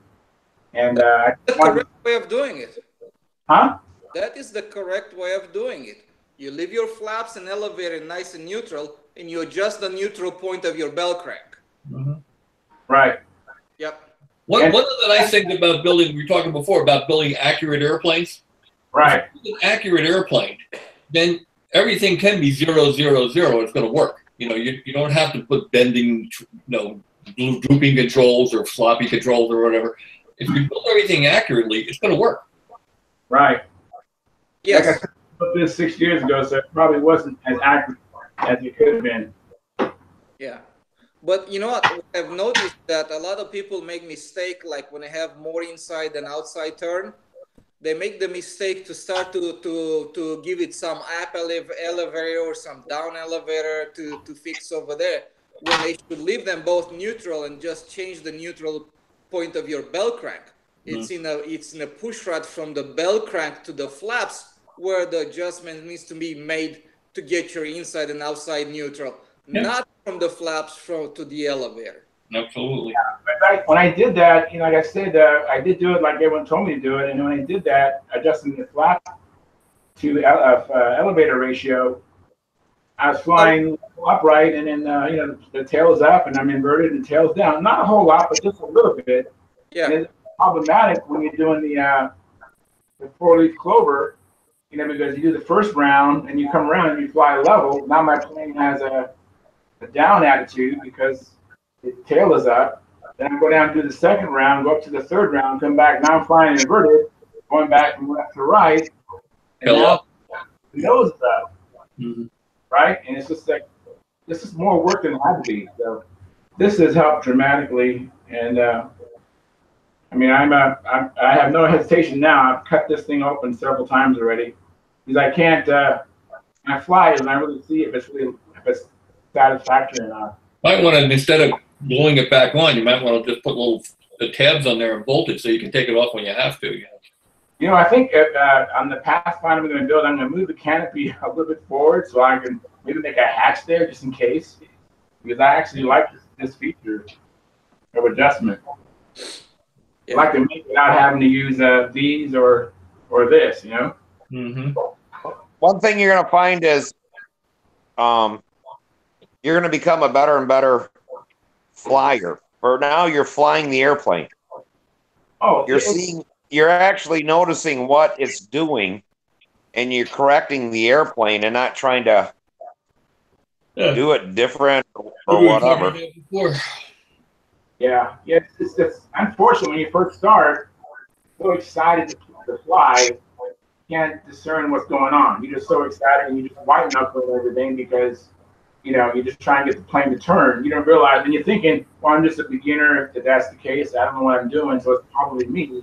But it's probably your airplane. You know, one of the major problems we're having here is we can't get Frank to shut up. He does this every single time, Bob. Every time. But you know what? I think set all the stuff up, man. That's it. It's hard to get a word in edgewise, isn't it, Frank? Frank realized he has 2 ears and 1 mouth, so he's information. Well, I can show you what I did to build my Cardinal, make it rigid and make it aligned. I'm hoping that what you guys are saying is true, and actually I see it. And last year I flew a Banshee, and Bob, you know Ski, and that's who I've been working with, and he's made tremendous improvements working with me to get that flying as best it could be. But I built this Cardinal following his instructions explicitly, and we flew it a couple weekends ago, and it's like night and day. I really can't wait to get into this. Did you say hi to him for me, by the way, like I asked you to last time? I did. Yeah. And actually, we had a freeze fly at the club, and they were running some old videos, and I got to see him fly the Lace Maker. Oh, man. Yeah. Which is really cool. So, Frank, what are you building now? At the moment, I'm not building anything. I just finished a Cardinal, and my next project's going to be a full-body Cavalier. But yeah, how do I do this? Click on share my screen. Is that the idea here to show you what I got? Touch the screen where your face is. It says share screen. Yeah. All right. All right. Yeah. So did that work? Now you see my screen? Well, yeah. There you go. There you go. Okay, so. Okay, well, let me click on that so that the YouTubers get it locked in. Ooh, that looks nice. Well, here's the changes I made from the kit, right? This was, I took the fuselage wood, basically, I got with the kit, and cut all this out, put this geodetic structure in here. Routed these slots out here and put carbon fiber toe in both sides and all these lightning holes. And then, let's see. I think the lightning holes are a mistake. You better off serve by putting a slot, like cutting on a table saw kind of thing. Yeah. Make it like a U shape. A router. Holes in it. It's a mistake because it weakens it too much. Dress risers with the holes. All right. Well, go ahead, Frank. We'll have to see. It's all. Well, let me finish. I'll show you what we got. So, I did the same thing with the horizontal stabilizer here. I cut that out, geodetic structure.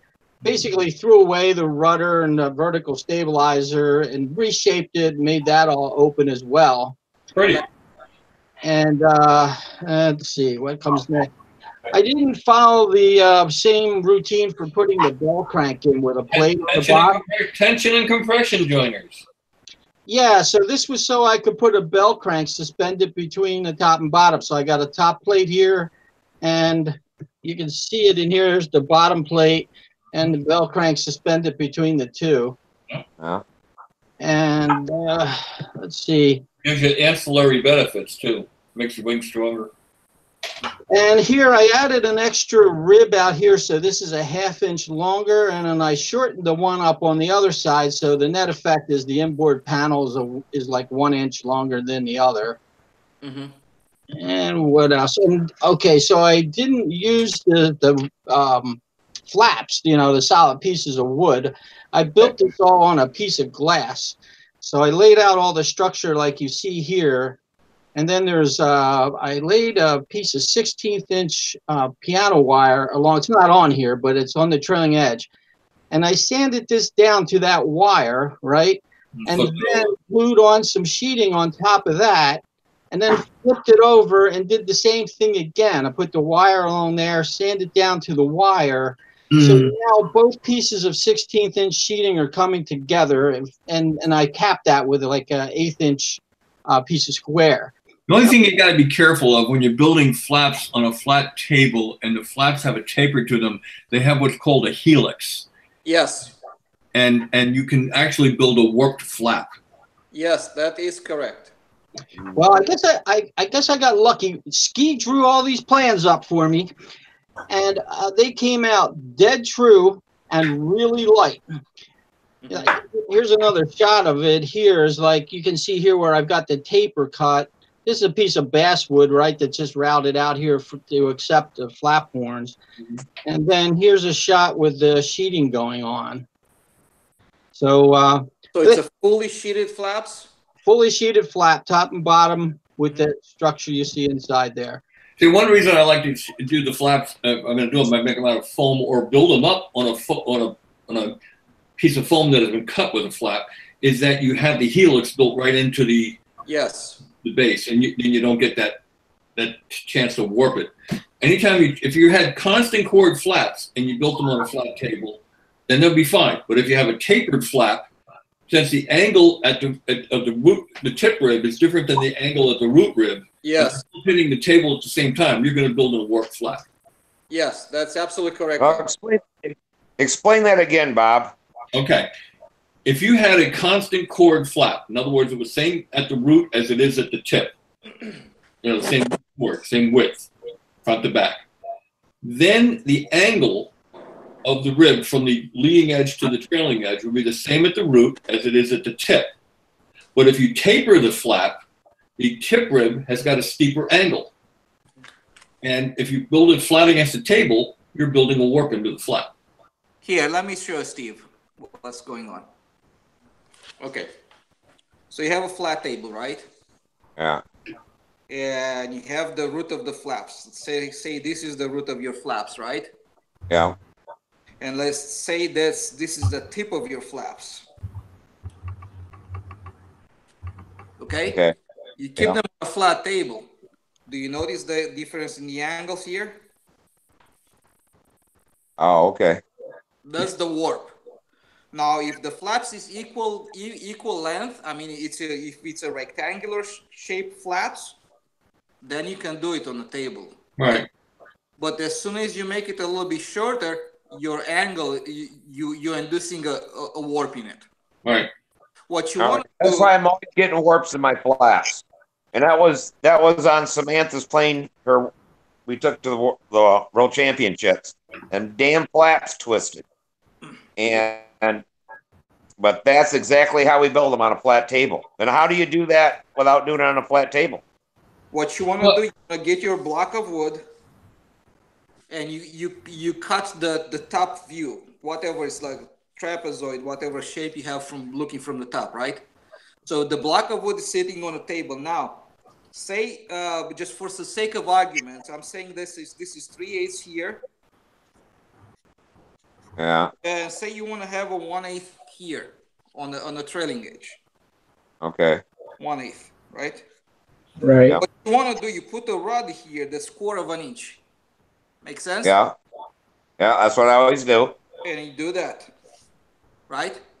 Yeah. Then you flip it over to the other side and you put a 1/8 inch rod, which basically is over here, but now it's in the opposite direction, right? Yeah. So now you put a 1/8 inch rod and you cut to it, and that's going to be symmetric.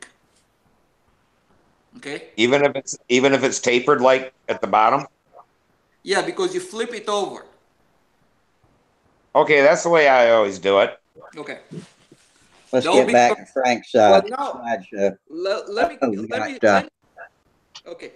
give you another trick. How I used to make flaps when I was making flaps. This is what I made. I took a piece of balsa wood, right? And I kept like say 1/2 inch here. And then I cut this angle into it, right? Yeah. So it's like a reverse mold. So what I did, I put a block of plywood here, and I made the same thing opposite, and I made a mold basically, right? Yeah. So what I did, I took 2 pieces of balsa wood, 1/16 of an inch, and you just shove it all the way in there until it touches the bottom on the back side. And what I did after that, I cut triangular pieces of balsa and just I was spreading them out basically. Oh, okay. So you lost me. You lost me on that. Okay, so I'm right back. what I had in the flaps basically, this was my flaps, was a piece of balsa was like this. Okay, another piece of balsa was like this. Okay, and in between them, I had this triangular piece of balsa. That's when you push it inside, it spreads out the two sheets, the top, the upper and lower sheet of balsa, right? Okay, all right. Make sense? Yes. Okay. So, and after that, when you're done with that, you just put a 1/4 inch piece of balsa in the front and shape it up like this. So that's what I did. But in order to do this, I made like a mold. And the mold looked like this. Make sense? So Yeah. This is a balsa. You put some either saran wrap or wax paper around them, and you slide them inside all the way to the back of the mold here. So they're kind of like this, right? They're all the way to the back, and you get these triangular pieces and just put them here and there. You just insert them. It gives you a nice symmetric flap, so you don't have a trailing edge to it, because the two trailing edges are right here on a little bit of a flat surface, actually, kind of like that. And it was very easy to make. I mean, I could make a flaps like this, build it like in no time. Oh, okay. So it was always symmetric. It was very light. You don't build any structure to it at all. And you can make geodesic if you want to. All you have to measure, like the distance from the front to the back and the width of it. So if you do the math, we come to a 1/4 inch piece of balsa wood, and the length of it will be whatever long you need, and you just cut it on the diagonal, and you make like a how can I say, like a wedge. Right. So wedge it inside the mold. You spread out the two sheets of balsa wood, and you just hit it with a little bit of CA. I see what you're talking about. Yeah. And it's very easy to make. I mean, I used to have the mold, and that's how I was making. And you can use any piece of hardwood if you want to. It really doesn't matter what you use for a mold. Right. One of the reasons I like the foam wings, even if I'm building a built-up wing, I make foam flaps in a special fixture, that when you cut the root and you cut the wing, the root and the tip template, and you cut it, you're automatically cutting in the exact helix, top and bottom, so you're not putting a warp into the flap. You're cutting, a fixture that will hold the flap in dead perfect alignment. So when you cover your wing and you separate out your flap that's in there. That's perfect, and it has the same amount of. If you look at it from the back, the trailing edge line splits the leading edge line perfectly. There's no angle in the flap as it goes out. You get a dead nuts perfect. If you can see it from there or not. It's a taper. If you look at this line on the leading edge and you look at it from the back, that trailing edge splits it evenly. Yes. There's no warp in it. And that's one of the beauties of covering them in a form-fitting fixture that has the helix of the flap cut into it. It can't be wrong. Yeah. Of course, in the flap, when you cut it free and you frame it, the flap fits against the wing perfectly. I don't know if you can get that or not. Yeah. Okay, Frank, what's next on the list? So Frank is up at the flaps. Let's go. All right. Well, let me get it back here. I guess I'm not sharing here. All right. So, you did it wrong. We're just saying that the tendency is, if you build them on a board, that tendency is to have them warped. Gotcha. All right. All right, so yeah, then I covered the fuselage with carbon veil, and I used polyspan to cover everything else. And it's just a picture almost assembled. This one, I got the fillets in at this point. I used super fill. Looks like something Ski would build. Yeah, well, here I shot it with silver, basically so I could see where all the flaws were and take care of those. And then a base coat of white. And then I'm just getting a mask here to put colors on. Got the yellow on here. Added the red. Yeah. I might add at this point too. I made the rudder. The rudder is actually hinged on here with number 14 copper wire, so that I can make it movable if need be. But I've set it to some offset, and it's perfect. I haven't had to touch it really at this point. Here's my recommendation, Frank. Take all the offset out. Don't Really? slap any offset in the rudder. All right. That's my recommendation. Sounds good. At this point, I'm just showing the letters. Nothing's really hinged together. It's just pieces of cardboard in there for hinges. And this is pretty much it. That's it's an LA 46 on here, 5-ounce tank. Ski's actually making me a tank. He says this one's no good. But... Well, I'll tell you what. If Ski makes you a tank, it'll be something worthy of the Smithsonian Institute. Yeah, but I mean, the difference is night and day. I flew the full pattern with it one time, the last flight. Mm-hmm. And normally when I'm coming down on the down line for my square, I guess I had some bad habits that I have to break. So at the point where I normally would pull out, where it would come out, like 5-6 feet off the ground, when I pulled up on this to come out, I was only halfway down the square. So it's really responsive. But yet I don't have, when I do come out of a maneuver, there's no overcorrecting. It just comes out and holds its line. You've got a 4-inch bell crank? I do have a 4-inch bell crank, yes. I think that's Frank. I think that's a function of your CG location. Yep. If you have a heavy plane, you want a CG back. If you want to have a light plane, you want a CG a little bit forward. Yeah, well, I might add it came out at 48.1 ounces. Okay. There's an interesting thing, too. Does anybody know the difference between sensitivity and responsiveness? Educate us then. Yeah, not sure. Well, somebody pulled this on me, too, so I didn't know either.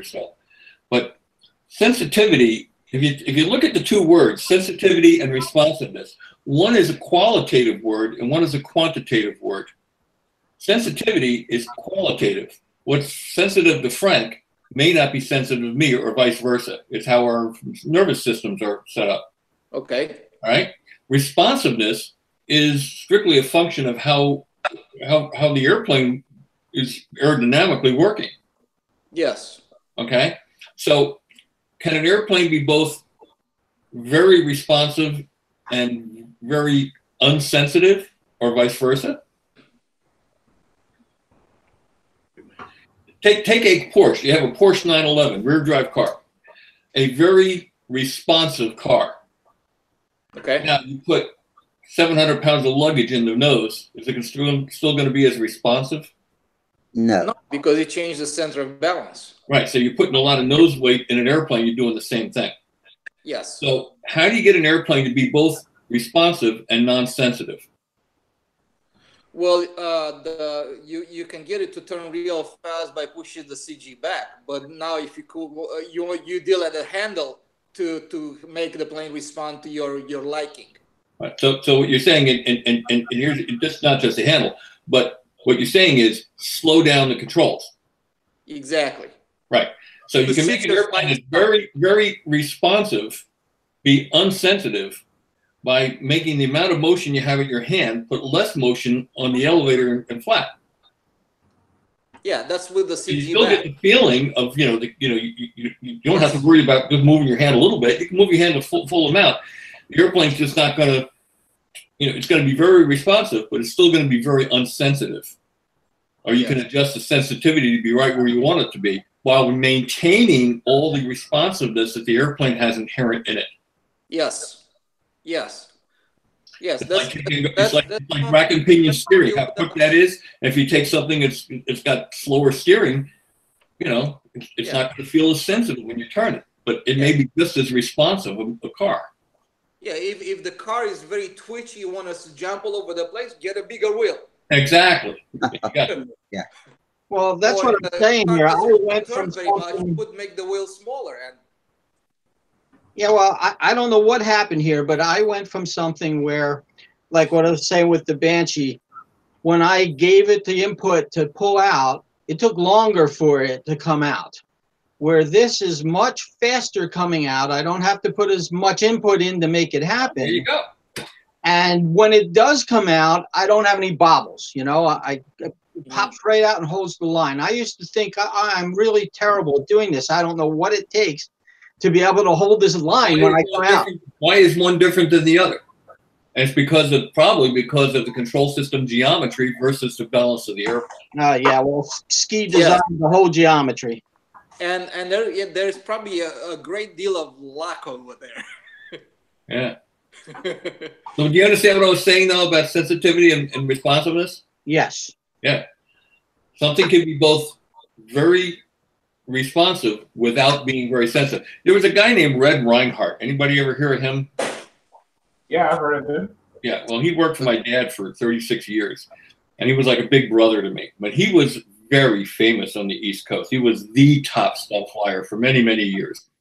And he flew fast airplanes, and they were like combat ships. And yet he could come down to and turn corners 6 inches off the ground and lock them. And nobody else could do that with their airplanes of the same design. They were all over the sky with them. They couldn't fly them close to the ground. No, everybody thought he had a computer for a mind or something. You couldn't figure it out.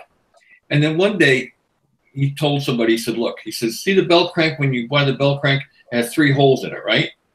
He says, well, I actually machine down the bushing at the center and drill a hole just outside the bushing. And that's where my push rod attaches.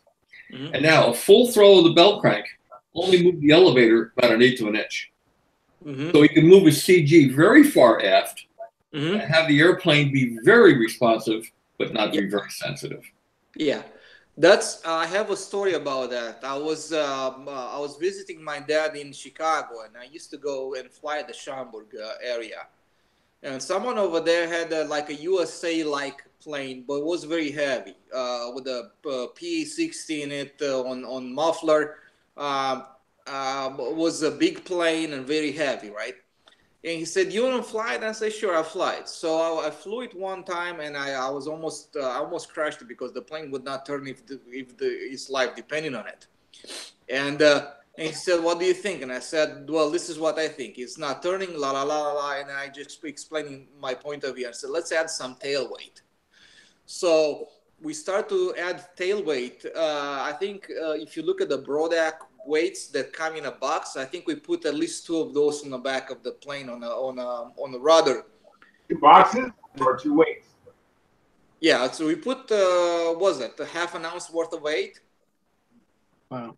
Yeah, right on the rudder, right at the very back of the plane. It's about a 3-to-1 relationship, so. Yeah, so and all of a sudden the plane started to turn, right? And we start to push the issue even further to see how far we can get away with it. Right. A little bit at a time, and by doing that, we were adding a lot of corner to the plane, even though it was a heavy plane. But we did add a lot of corner to the plane. And he went like, "Well, this plane is too. I have too much handle spacing. It's too touchy for me." And I said, "Perfect. Then let's reduce the handle spacing back down to get it to fly the way you Blow the controls down, right?" And we ended up with a 70-ounce plane that was out cornering a Legacy with a twin pipe over there, flying at the same time with us. Wow. So you can get a heavy plane to fly like that pretty well by simply just increasing the. I'm gonna throw you a little curve now. Okay. Go ahead. And this is kind of letting a cat out of the bag a little bit, but that's okay. I'm sure there's people listening who will laugh at this, and people who are listening will cringe at this, and I don't care at this point in my life. Yeah. All right. You know, over the last half a dozen years or so, there's been about 5 guys in this country who all of a sudden started turning corners better than anybody else in the country.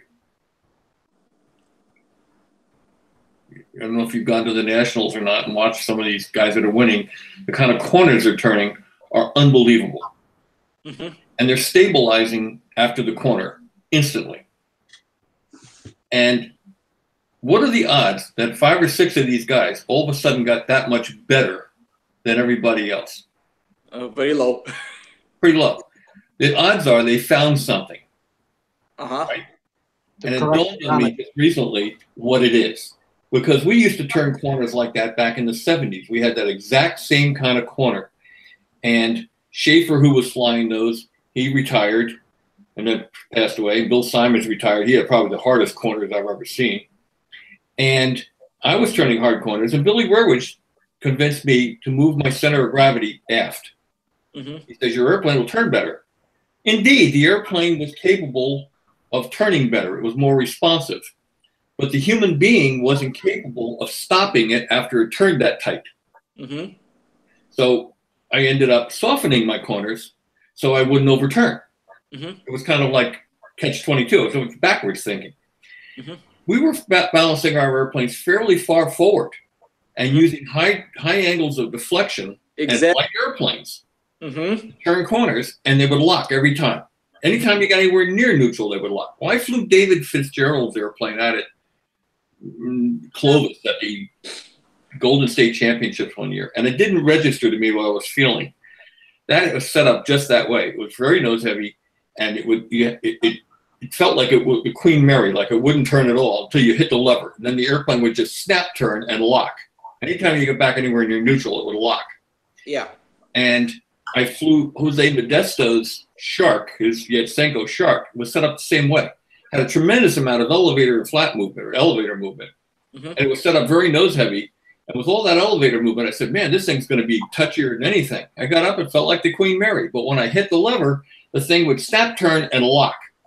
Mm-hmm. And it just all of a sudden dawned on me, that's what we were doing back in the 70s, and we got away from it. And that's what they're doing now. Yeah.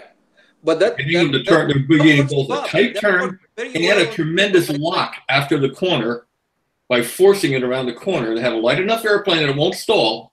Exactly. They got enough nose weight to stabilize it after the corner, and they're using high drag angles or high deflection angles of control surface and getting it in faster controls. Get the controls in faster to make them turn tighter. And that's how they're doing it. That's my story, and I'm sticking to it. Yes. But Bob, in order to do that, you need a light plane because. Oh, I just said that. That's a prerequisite. You got to be able to build light airplane. Yeah, yeah. You can you can turn it so fast that if it's heavy, it'll fall right out of the sky. Exactly. Yeah. No argument. Yeah. The reason for which I was helping that guy and we pushed the CG back because he had a heavy plane. Right. And by using a lot less deflection on the elevator and the flaps to turn the plane, it also is a lot smoother in the corner. Yeah, I didn't mean to correlate the two things. It just dawned on me. I wanted to get that out there because I've been thinking about it a lot lately. Yeah. So because he was not losing energy in the corner and the plane was capable of turning relatively fast, for him it worked. But what you are saying, it's very nice light plane. Yeah. Oh, yeah. No question about it. And Bill Simons, by the way, he used to trim his airplanes with anvils in the noses. I mean, those things were so nose heavy, they were almost not flyable by me. But he could get the tightest corners I ever saw in my life, and it would stabilize instantly after the corner. He had such an amount of motion in his wrist, light airplanes, and a lot of control deflection and faster controls. Back then, you remember, we were using control horns that were Vico horns that were only like 1 inch high. So there were a lot faster control systems back then than we're using now. Now we have 1.25 or even 1.5 high horns. That slows down the system. You can't get the control in fast enough. Yeah. The only way to do it is to make a big handle. And if you remember Bob Barron, when he won the Nationals in '96, he had a pattern master that was trim nose heavy, and he had a 7-inch spacing on his handle. He had little extensions out there to get this huge handle. To get the or 9 inches or something. It was huge. The lines were like really far apart. Oh my God. And he was able to get tight corners and stabilize after the corner. Yeah, but you're right. It has to be a light airplane in order to do that. Yeah. On the second Revolutions that we built, me and Mark, it's 53 ounces. And most of the weight savings were in the aft section of the fuselage because we had a new layout that we put in the fuselage back section that did not require to fill in all that grain and then go nuts, really add a lot of weight on the back of the fuselage to get it to look halfway decent after a paint job. That's my, that's what happened to my first plane. And that's the reason for which it was 58 ounces. So his is 53, and because we saved all the weight on the aft section of the fuselage, now he's running a more nose-heavy plane than I have on mine. Light airplanes allow you to do a lot of things that heavy airplanes will never allow you to do. I have a saying, it's possible to build a control line stunt model too light, but no one has ever done it. Yeah. So right now, right now the new generation will be in a 53 low 50 ounces range with 710 square inches worth of area. We are wing loading, close to 13. No, it's pretty low, anyways. I've had them as low as 9.5 ounces per square foot, and they flew better than anything I've ever owned. Yeah. I had my Nationals airplane, the one I won the Nationals in '76. That was 720 square inches. It weighed 53 ounces. Yeah, that's pretty light. Yeah. And that was trim nose heavy, and had fast controls, and that would turn as tight as anything you're turning today, and it locked instantly. Yeah. To the corner. But what power plant did you have in that one? What's that? What power plant did you have in that one? Tiger 46. Tiger 46. Yeah, that was the standard. Oh, wait a second. Your plane was 53, but not fueled, right? It was 53, not fueled. Yes. Yeah, water and the laptops in the way. Well, back then we weren't comparing apples to bowling balls. We were comparing apples to apples. Every airplane was weighed without the fuel. Okay. Yeah, got it. Yeah. Don't get me started on this weighing with the fuel and electric and all that stuff. I've had enough of a fight with people about that. Yeah. I could see this 53-ounce plane be in the 50s, because if we go to a 5S system and we put an axis on it in the nose, we saved another 2 ounces off of it, just right there. Well, I'm not going there, but I'm just saying, back then we were building very, very light airplanes. All of us were. Yeah.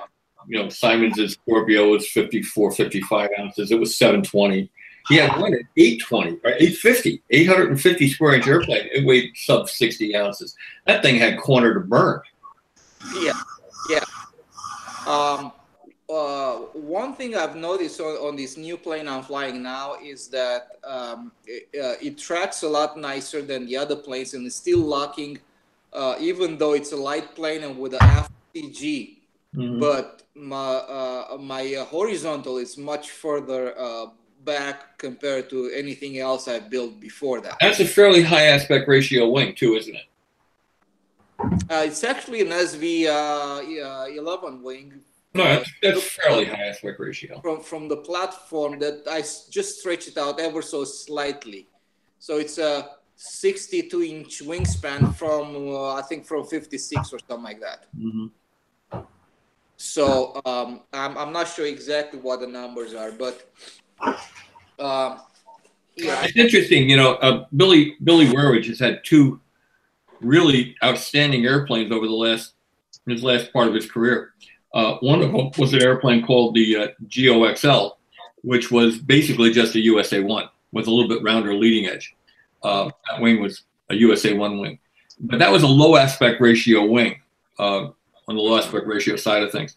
The other airplane he had was the P-47 Thunderbolt, and that was fairly high aspect ratio. Right? And the Geo XLs and all the airplanes built around those wings around the country, people like them because they're very easy to trim. And the higher aspect ratio wings, while ultimately they may have more performance, they're more difficult to trim.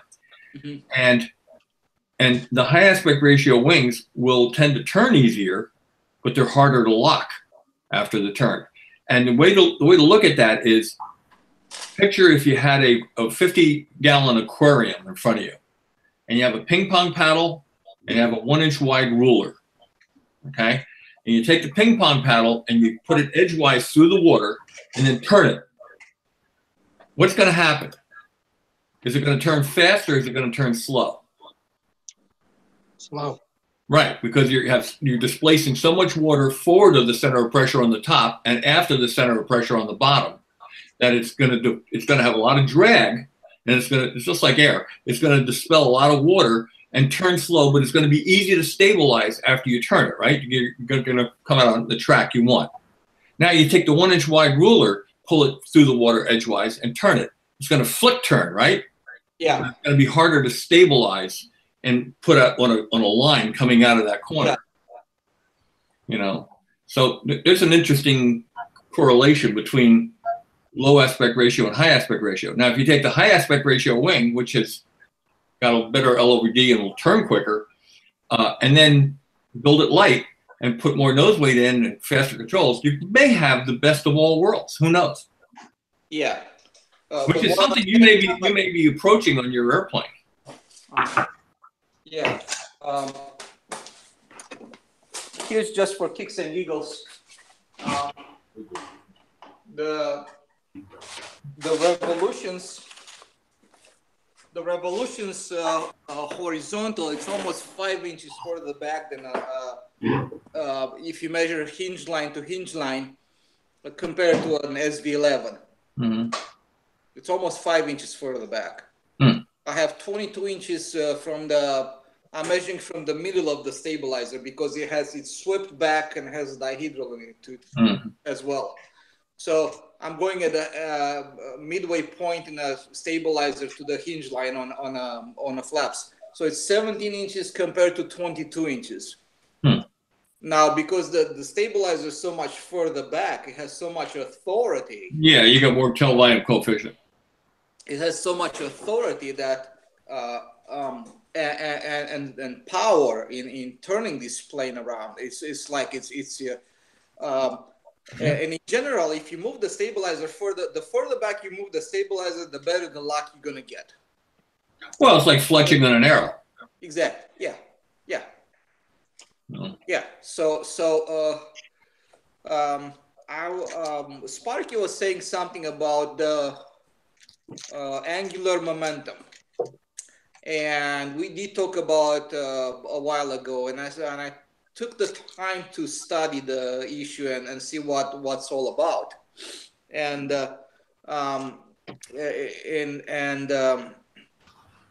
Rusty was saying something like on the locomotives when they get those little bubbles in and out and make them go spin faster and slower and stuff like that, but that doesn't have anything to do with the way the plane turns the corner.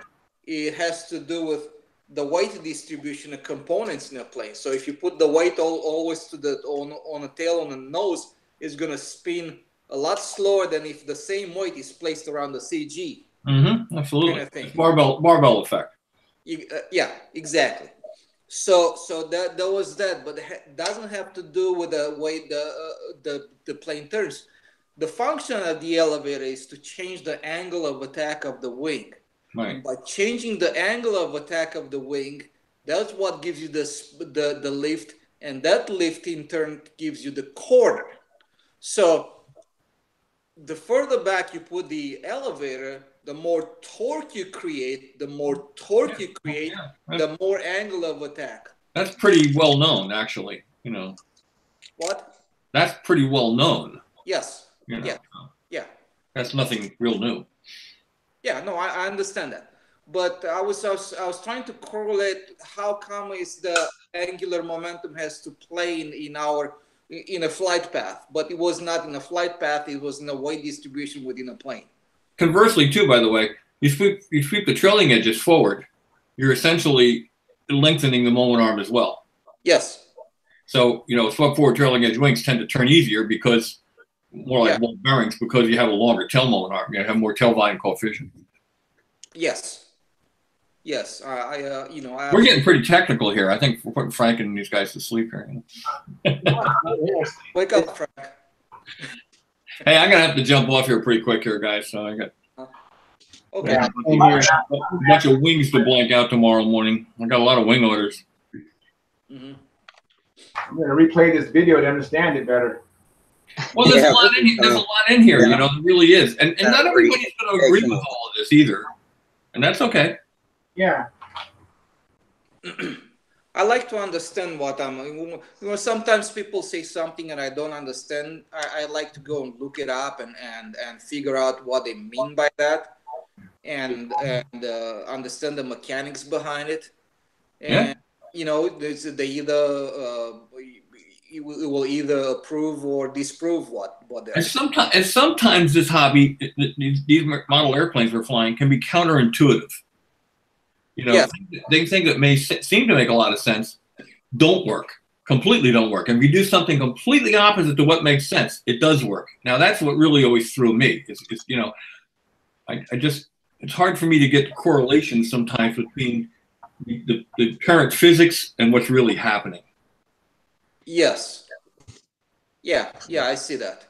Now, like, for example, you just said something about the swirling airflow around the fuselage from the propeller and stuff like that. And I'll be more than willing to put a video camera on a plane and then stick a bunch of threads with tape on the outside of the fuselage. And a lot of people did that experiment already. Well, my dad did it back in the 40s. He was the chief engineer at Eastern Aircraft in Linden, New Jersey. He was the chief troubleshooting engineer of the whole plant. He was the only guy in the plant that had the clearance to go anywhere in the plant. This is when they're building the FM2 Wildcat and the TBM Avenger. And they were having trouble with the propeller governors on the TBM, not the TBM, the FM2 Wildcat. So they took one outside and they strapped it down, lifted the tail up, and ran up the propeller, and they were running governor tests. And it started to snow. And they were doing strobe photography. And I still have the picture here. I'll see if I can dig it out. The prop picked up the snow and did a perfect spiral all the way around the fuselage and off the back of the airplane. So people say, well, it can't happen because the wing will get in the way and it will. No, it did a perfect spiral. The snow spiraled completely around the fuselage and off the end of the airplane. So that's why I say spiral airflow has got more of an effect than anybody has ever thought it had. Yes. But on the other hand, we need to think about we are flying at much different Reynolds numbers, which, much thinner air. We're flying miniature surfaces in full-scale air. Yeah, exactly. And because of that, we may see a different effect on that. But you may see a different effect, but the physics are going to be the same. It's going to make that air go around the fuselage. It will be some, yes. From everything I've seen so far, with people putting threads on the side of their planes and doing testing to see what exactly happens over there, for most part, what I've seen is just a pretty straight back. You get some of it, but nothing. Here's an interesting thing. Dramatic as what you are saying. Here's an interesting thing. I don't know if this makes any sense or not. I haven't thought about it enough to be able to quantify anything out of this. But the smaller the props I use, the less of all this weirdness in the airplane. Okay. And when I went to a twin, and I put one out on one wing and one out on the other, and spun them in counter-rotating, the airplane flew like it was a jet. There was nothing. There was no yawing or rolling or banging. The airplane just flew straight ahead like it was a jet. Yeah. Because you didn't have the spiral airflow around the fuselage. You had if you want to talk about gyroscopic precession, or P factor, it was canceling each other. Yes. You know, I so see that. Yeah. so I don't know enough about aerodynamics to tell you what, but there was a definite correlation between the propeller spinning not around the fuselage as opposed to one spinning that does go around the fuselage. Mm-hmm. Yes. Got it. And I think there's something to that with models too, because let me just throw this out here. Years ago, I used to fly free flight. Mm-hmm. And if you had the motor mounted directly in line with the fuselage and the wings up on a little bit of a pylon, right? You had a lot more trouble trimming the power flight because of what was termed at the time anyway, was that spiral coming back along the fuselage. And I think it was Carl Goldberg designed, I can't remember the name of the plane. It might have been the Viking. I don't remember, but the point was he moved the motor up onto the top of the pylon. Viking, yep. And the rudder was on the bottom of the fuselage. Yep. And that made that plane much easier to trim for the power flight. You didn't have that torque effect, or, well, I shouldn't say torque effect. You didn't have that spiral coming back and hitting the back end of the rudder, causing it to yaw off in one direction. Well, Frank Zayek, you know, ancient modeler, great free flight modeler, he did a whole book entitled Spiral Airflow. I still have it. It's an orange cover book. It was entitled Spiral Airflow. I remember that, Bob. I actually made a diagram of what we're talking about right now from that book. I drew it out I remember that. Yep. So I don't know. I'm not smart enough to figure out, you know, I'm not a math guy. I have a pet. There's a pet thing I have. I flunked out of general math, you know, and I never really felt I needed math. And there's two ways to go about designing anything. I don't care what it is. Well, let's talk about specifically model airplanes. One is to know all the math and then be able to work it out and say, okay, well, this is what we need to do this. You can either quantify how the airplane's working by using math, or you can feed new math equation into a computer and have it spit out new numbers so you have a good flying airplane. That's one way to do it. Another way to do it is go, that looks about right, and build something and say, okay, well, it worked pretty good, but now I think it needs this. And if you keep cutting and trying and adjusting, eventually you're going to come up with the same result.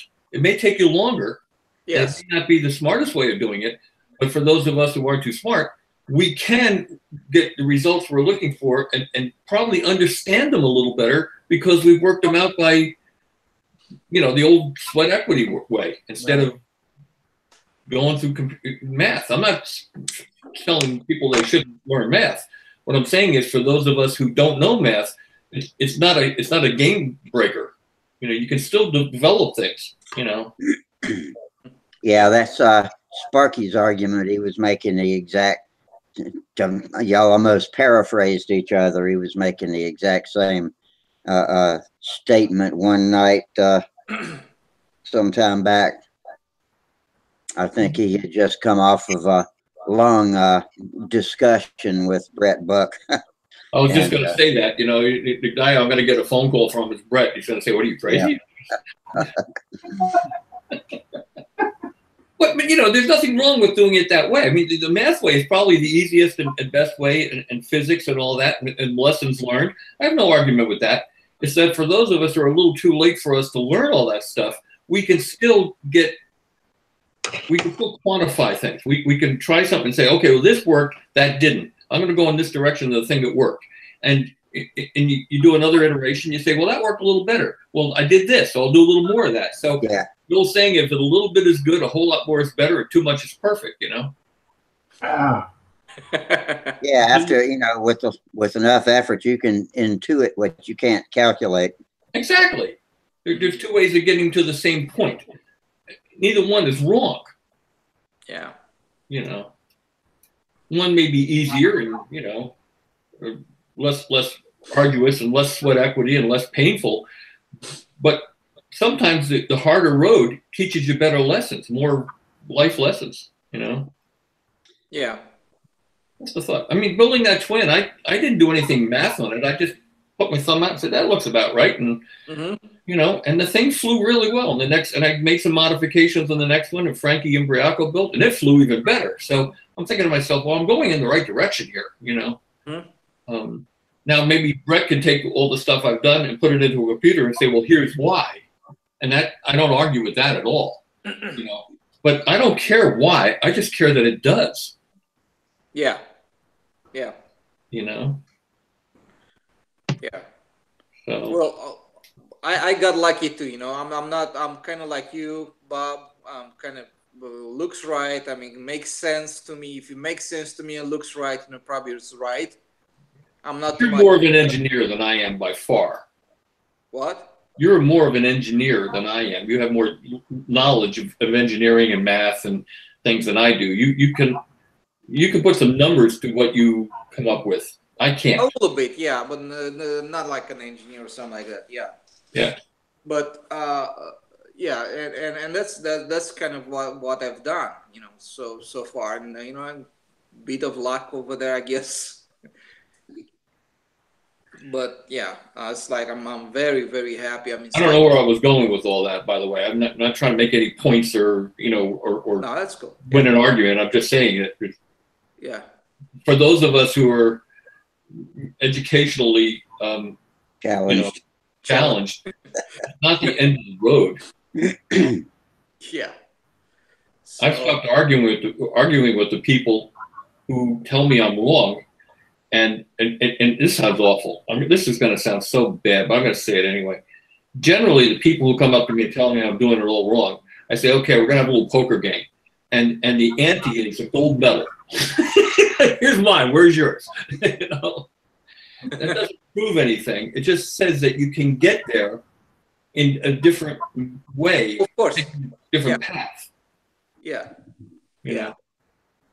In my moving from the Intrepid to this new plane is like a whole new level, new level for me. I mean, really a whole new level, because